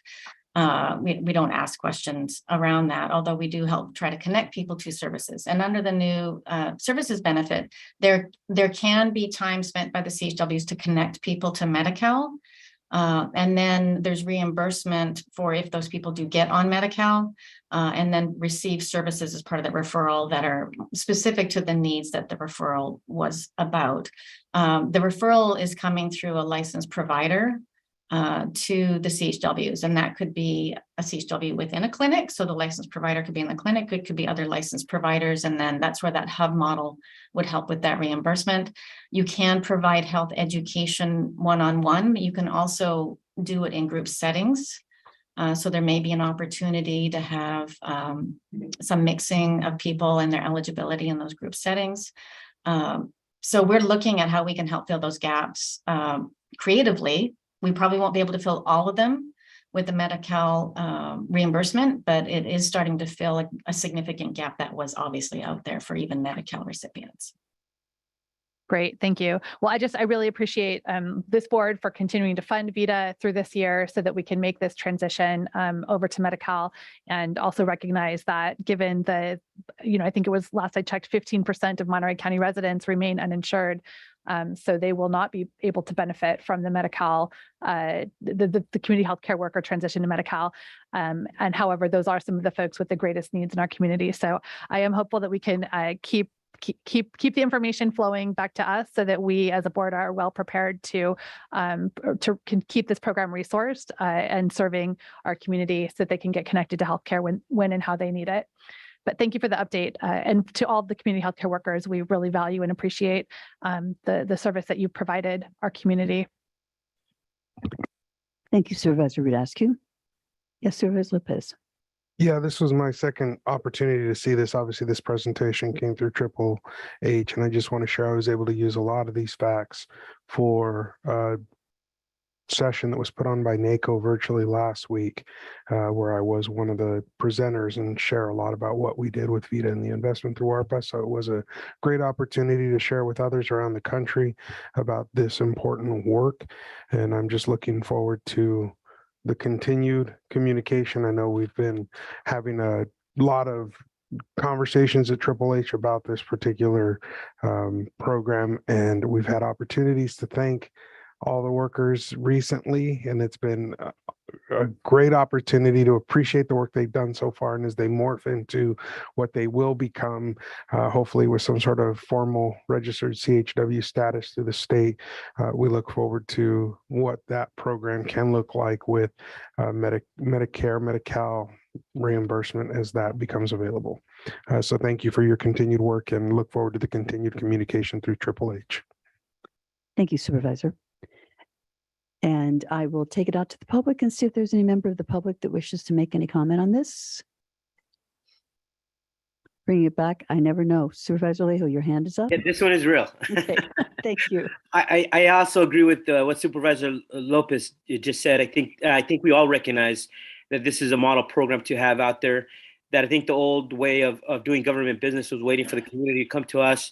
Now we have a trained group of liaisons to get the county to go to them where they're at and help them connect with resources that perhaps they're missing out on. And I know at the Triple H committee, we also get reports on our numbers of who's enrolling in general assistance on Cal, Medi-Cal, CalWorks, SNAP, all the different programs. And those numbers have dropped, unfortunately. And when we have eligible residents not benefiting from these federal programs, that's the millions of dollars not coming to our county so they could buy food and really help their standard of living to make their families healthier. And so I'm hoping that as we continue to relook at how VITA could continue to help us better serve the community, that our social services department also look beyond just the Medi-Cal aspect, but perhaps how they, as they're out doing outreach in the community, they could help us enroll eligible residents in other programs that I think are so key and are life-changing for them and their children. But I know we all express our support. They're doing good work. They are right-sizing, so I'm always cognizant of the cost, but our team have right-sized the program to what we could afford right now. And I think we got a good group of folks moving forward here. Thank you. Thank you, Supervisor. And I see that we have one hand raised, and it is Mary Grace Perry. If you'd like to make comments.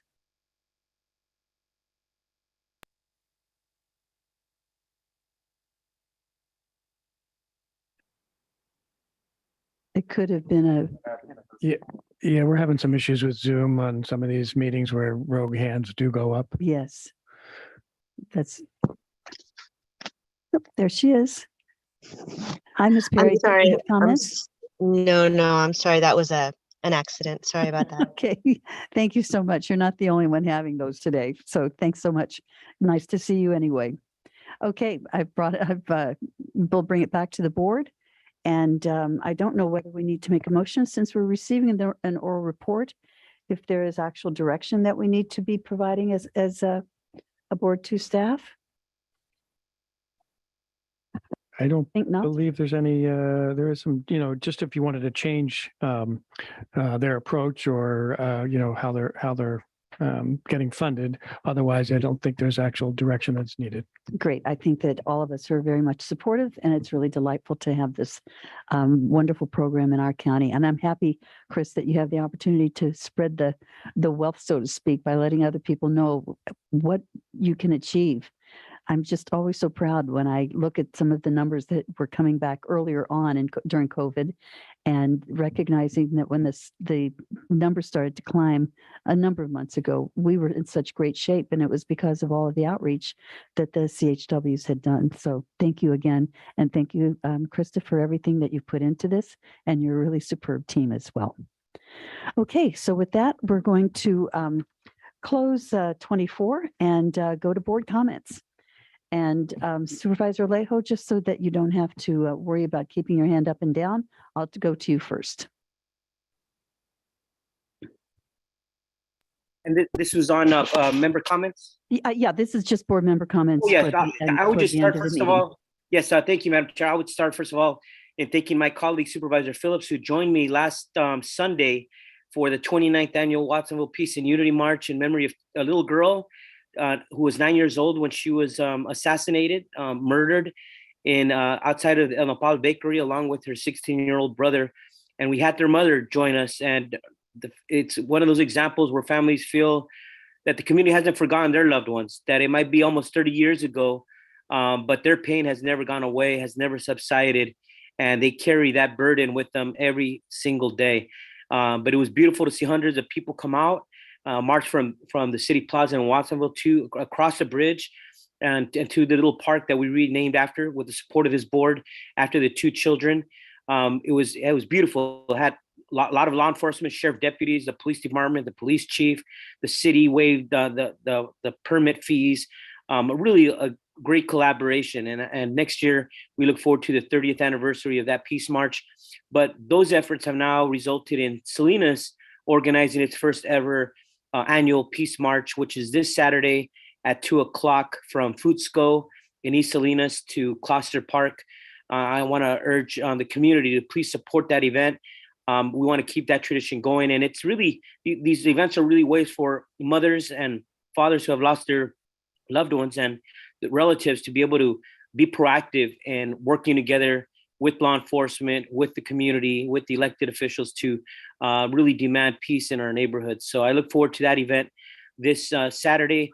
On Thursday, we have a special event for Joe Cap. That is happening at 11:00 on Thursday, putting up the sign at El Salsal, where he first started playing basketball with his best friend, Everett Alvarez, who was a decorated Vietnam War hero.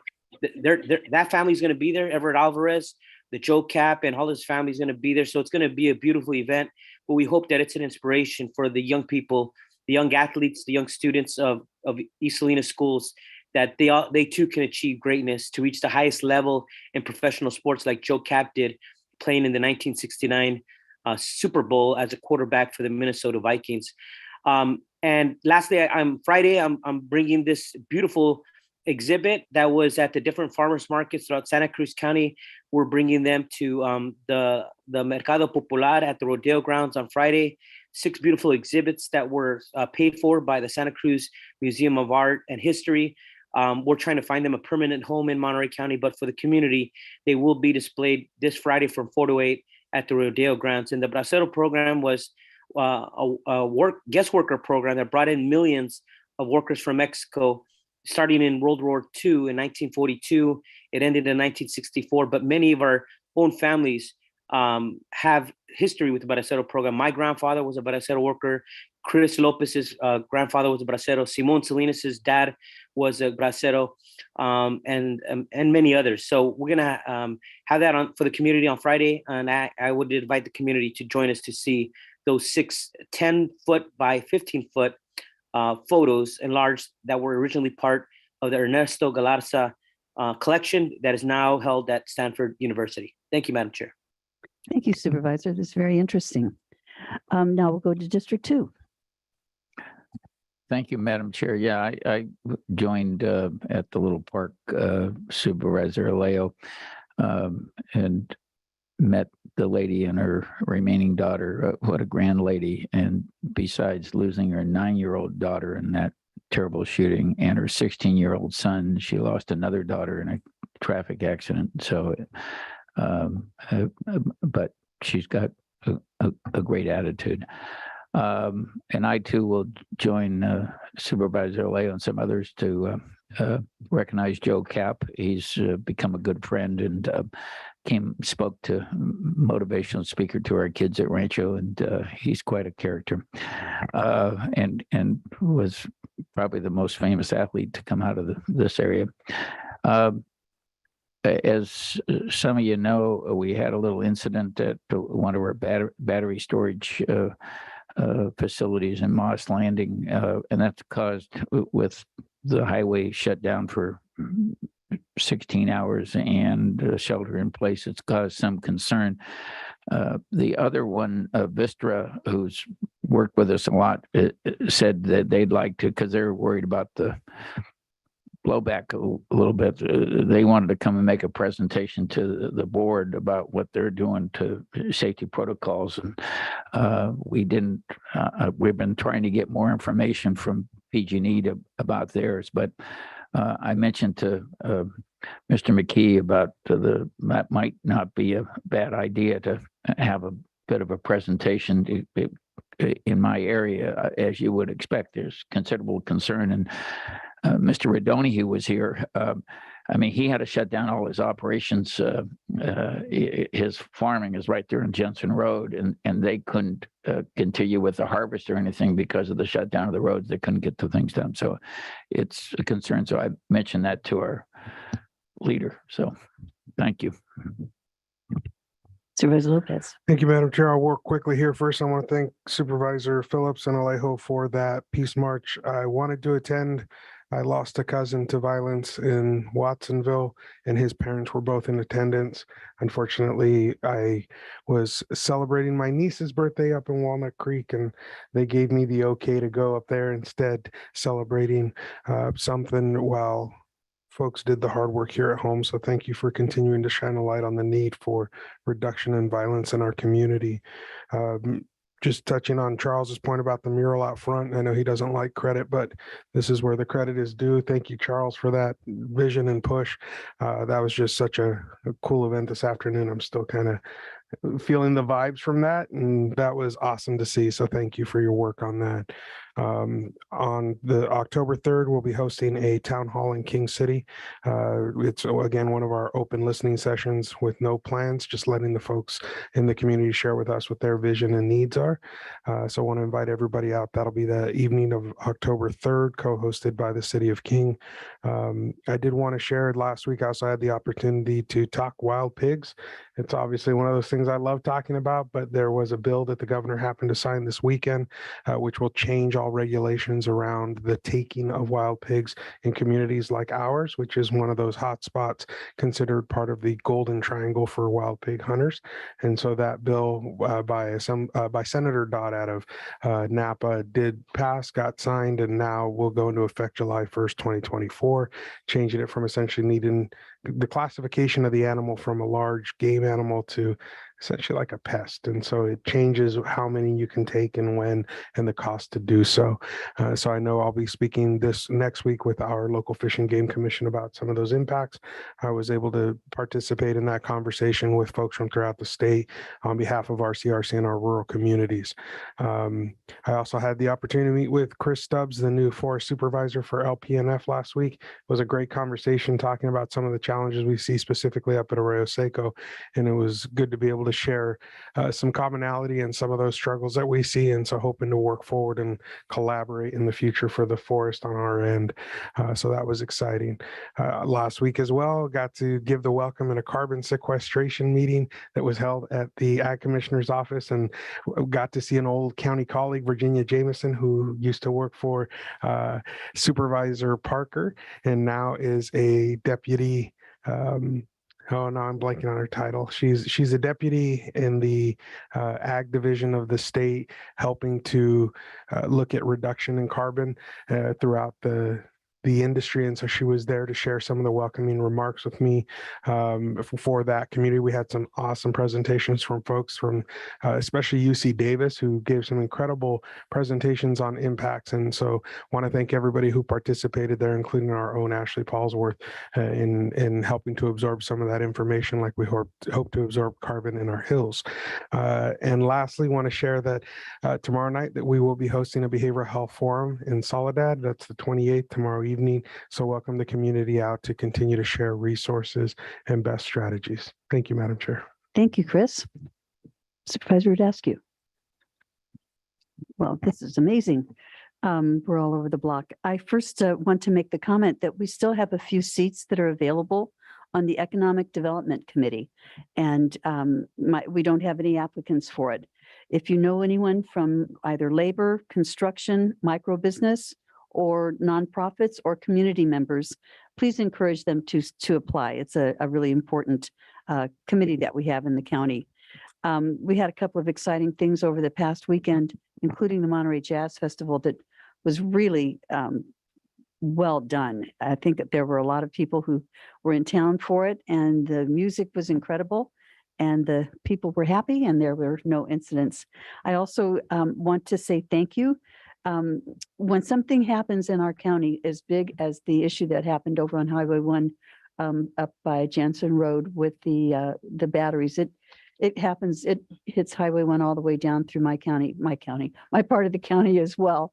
And I just want to give a true shout out and thanks to Randy Ishii and all of the folks on his department, because even though it may not be in their job descriptions, boom, they were there helping, and it really was very much appreciated. So thank you very much for that. With that, we have concluded most of the information that we had on the Board of Supervisors meeting, and we're going to go back now to item 16 in the hope that we're able to come to some kind of conclusion. I do want to say as we start this off, and I think today's ribbon cutting was a really good example of this, all 5 of us are on a team. And I think all of us have the same feeling that we want to do what's best for the residents and the people of Paho. So as I say that, I feel like I just want to ensure that there's no acrimony, but that we find a solution that works for all of us. So I just felt a need to say that as we move forward. So thank you so much, Randy Ishii, Director of the Public Works, Facilities and Parks, for being here with us. Thank you very much, Chair and members of the board. And we appreciate being here and be able to present the item to you. While there was some discussion on the floor prior to the board taking the recess for the exhibition of the mural, staff used the time period between that moment and coming back to you to take in all of the feedback and the comments we heard from all the board members today. We reconvened, roundtabled, and we also talked with our finance staff in terms of expenditures and the monthly payments.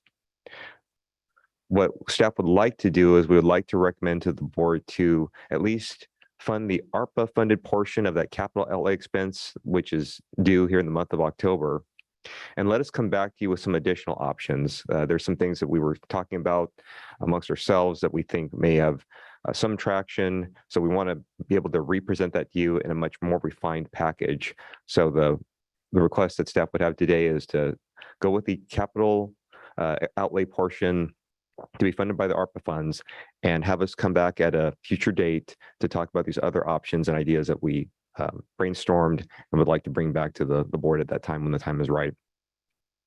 And to answer one of the board members' questions about what is the rate that the city of Watsonville is paying, we did look that up, and according to the fiscal year 22 or this previous fiscal year's charges, city of Watsonville residential land uses are paying approximately $46 for their monthly sewer service charges. Thank you very much for that. And what we would be looking at for our residents would 42. Going back to the slide of which civil engineer Robert had prepared, the figure that he presented at that time was to give some context as to what the loan, just this new loan amount would look like if it were to be done as a one-time loan, paying the entire 12-month period and using a 5-year amortization. That would have been an additional $42 a month on each customer on a monthly basis. Okay, so but that the current charge is a lot less. Is that correct? The current charge is about 30, isn't it? Exactly. The current charges are approximately $30 for. So our people would have to be paying $72 then, based on what, if we were to do the amortization plan that had been brought forward. Based on the assumption, the figures presented, that is correct. Got it. Okay, thank you. Okay, can I go to the board for comments now? I'll start with Supervisor Rudescu. So I'm prepared to make a motion to move forward today. And I'll lay this out, and if we have support, I think we can move forward. So I would move that we adopt option number 1 that transfers the 1.178 million in excess ARPA funds to pay for the capital outlay expenses associated with the treatment of wastewater by the city of Watsonville, and that the county allocate the 1.32 million in cannabis assignment funds to pay for the associated ongoing operations and maintenance, with the addition that the board would schedule a budget process workshop in January of 2023 to discuss transparency and equity and how we manage our budget, to include a review of the county's financial policies and our commitment to implementing those financial policies. So I'll make that as a motion. I'll second. Alejo. Okay, we have a motion and a second. I'd like to hear from the other supervisors. I'm fine. I'm fine. I won't have to be there. Why are we asking you? You're good with that motion? Okay. There's just one comment that I would want to make, Wendy, and it was when you said that to manage the budget. There was a line that you had said in your motion that said that you wanted to ensure that we were able to, and I think it was manage the budget. Within the workshop. Can restate what I actually read this. So that we schedule a budget process workshop in January of next year to discuss transparency and equity in our budget process, to include a review of our county financial policies and a commitment to how we implement those policies. Okay, thank you. Okay, great. Okay, we have a motion and we have a second. And Chair, just to speak to the motion, I just want to first of all thank Supervisor Askew for her willingness to move forward, and then with the caveat that we will continue those discussions in January, and I'll make sure to do it on the first meeting of January. That way, Supervisor Phillips can be part of that. No, I'm just kidding. That's cheap. That's cheap. I'm just kidding. Anyways, thank you, Supervisor Askew. I appreciate that very much. thank you. I want to also appreciate your coming back with the language that you did. Quite frankly, I would be happy to support the staff's recommendation. But I feel that the board has made its feelings very clear, and I want to have this be a 5-0 vote. So why don't we have a roll call vote now, please? Supervisor Alejo. Aye. Supervisor Phillips. Aye. Supervisor Lopez. Aye. Supervisor Askew. Aye. And Chair Supervisor Adams. Aye. Thank you. With that, the motion passes, and we will close item 16. At this point, we can adjourn the Monterey County Board of Supervisors. Sorry, I want to go back into the. I'm going to recess the Board of Supervisors, and I am going to reconvene the Paho County Sanitation District, so that we would go back now to item 2 for the item 2, the scheduled matter for the Paho County Sanitation District, which is the other one that deals with the Paho County Sanitation District issues. And I'm sorry that I neglected on that vote to go out to the public. So I already did beforehand. Okay. Okay, good. Thank you. So then we can move forward. And Randy, I'm looking at you. I'm sorry for all of this back and forth, but thank you for giving us your whole afternoon. So now we will have a presentation from, I think you were going to have Eric do the presentation for the Paho County Sanitation District, item number 2. Thank you, Chair and members of the board. In the interest of time and in brevity, staff would just like to recap the item that's before your board of directors today. And the Board of Supervisors has recently made a motion and taken action on providing a funding source to address the Paho County Sanitation District shortfall The item before you is the appropriations and the other fiscal matters in resolution format that are commensurate with and go along with accepting what the Board of Supervisors has determined available for the Board of Directors, as well as any conditions that may have been on it. So that Thank you. concludes our presentation. We open it up to the board for accepting what the Board of Supervisors has provided the Board of Directors of the Paho County Sanitation District. And we're available for questions. Thank you. Thank you very much. Are there any questions or comments? Supervisor Phillips? No, I just move staff recommendation at the appropriate time. Thank you. Supervisor Second that Lopez? at the appropriate period. Supervisor Rudasky? Supervisor Alejo? None. And so I will now, so that was just comment. Thank you. I have to go out to the public and see if any member of the public wishes to comment on this item. I'm seeing no members of the public coming forward, and I'm also not seeing any hands raised. So I'll bring it back to the board for the motion was made and a Move second. staff So, recommendation. thank you. And it's second from Lopez, and now we'll just have a roll call vote, please. Director Alejo, Aye. Director Phillips. Aye. Director Lopez, Aye. Director Rudasky, Aye. and Chair Director Adams. Aye. Okay, thank you so very much. So now I am going to look forward to getting a readout from closed session items by County Council, first on the Board of Supervisors. Thank you, Chair. Would you care to adjourn the Paho County Sanitation District before we go there? But we have to have oh, right, they're done. Okay, it's the Water Resources. Yes. I'm adjourning the Paho County Sanitation District.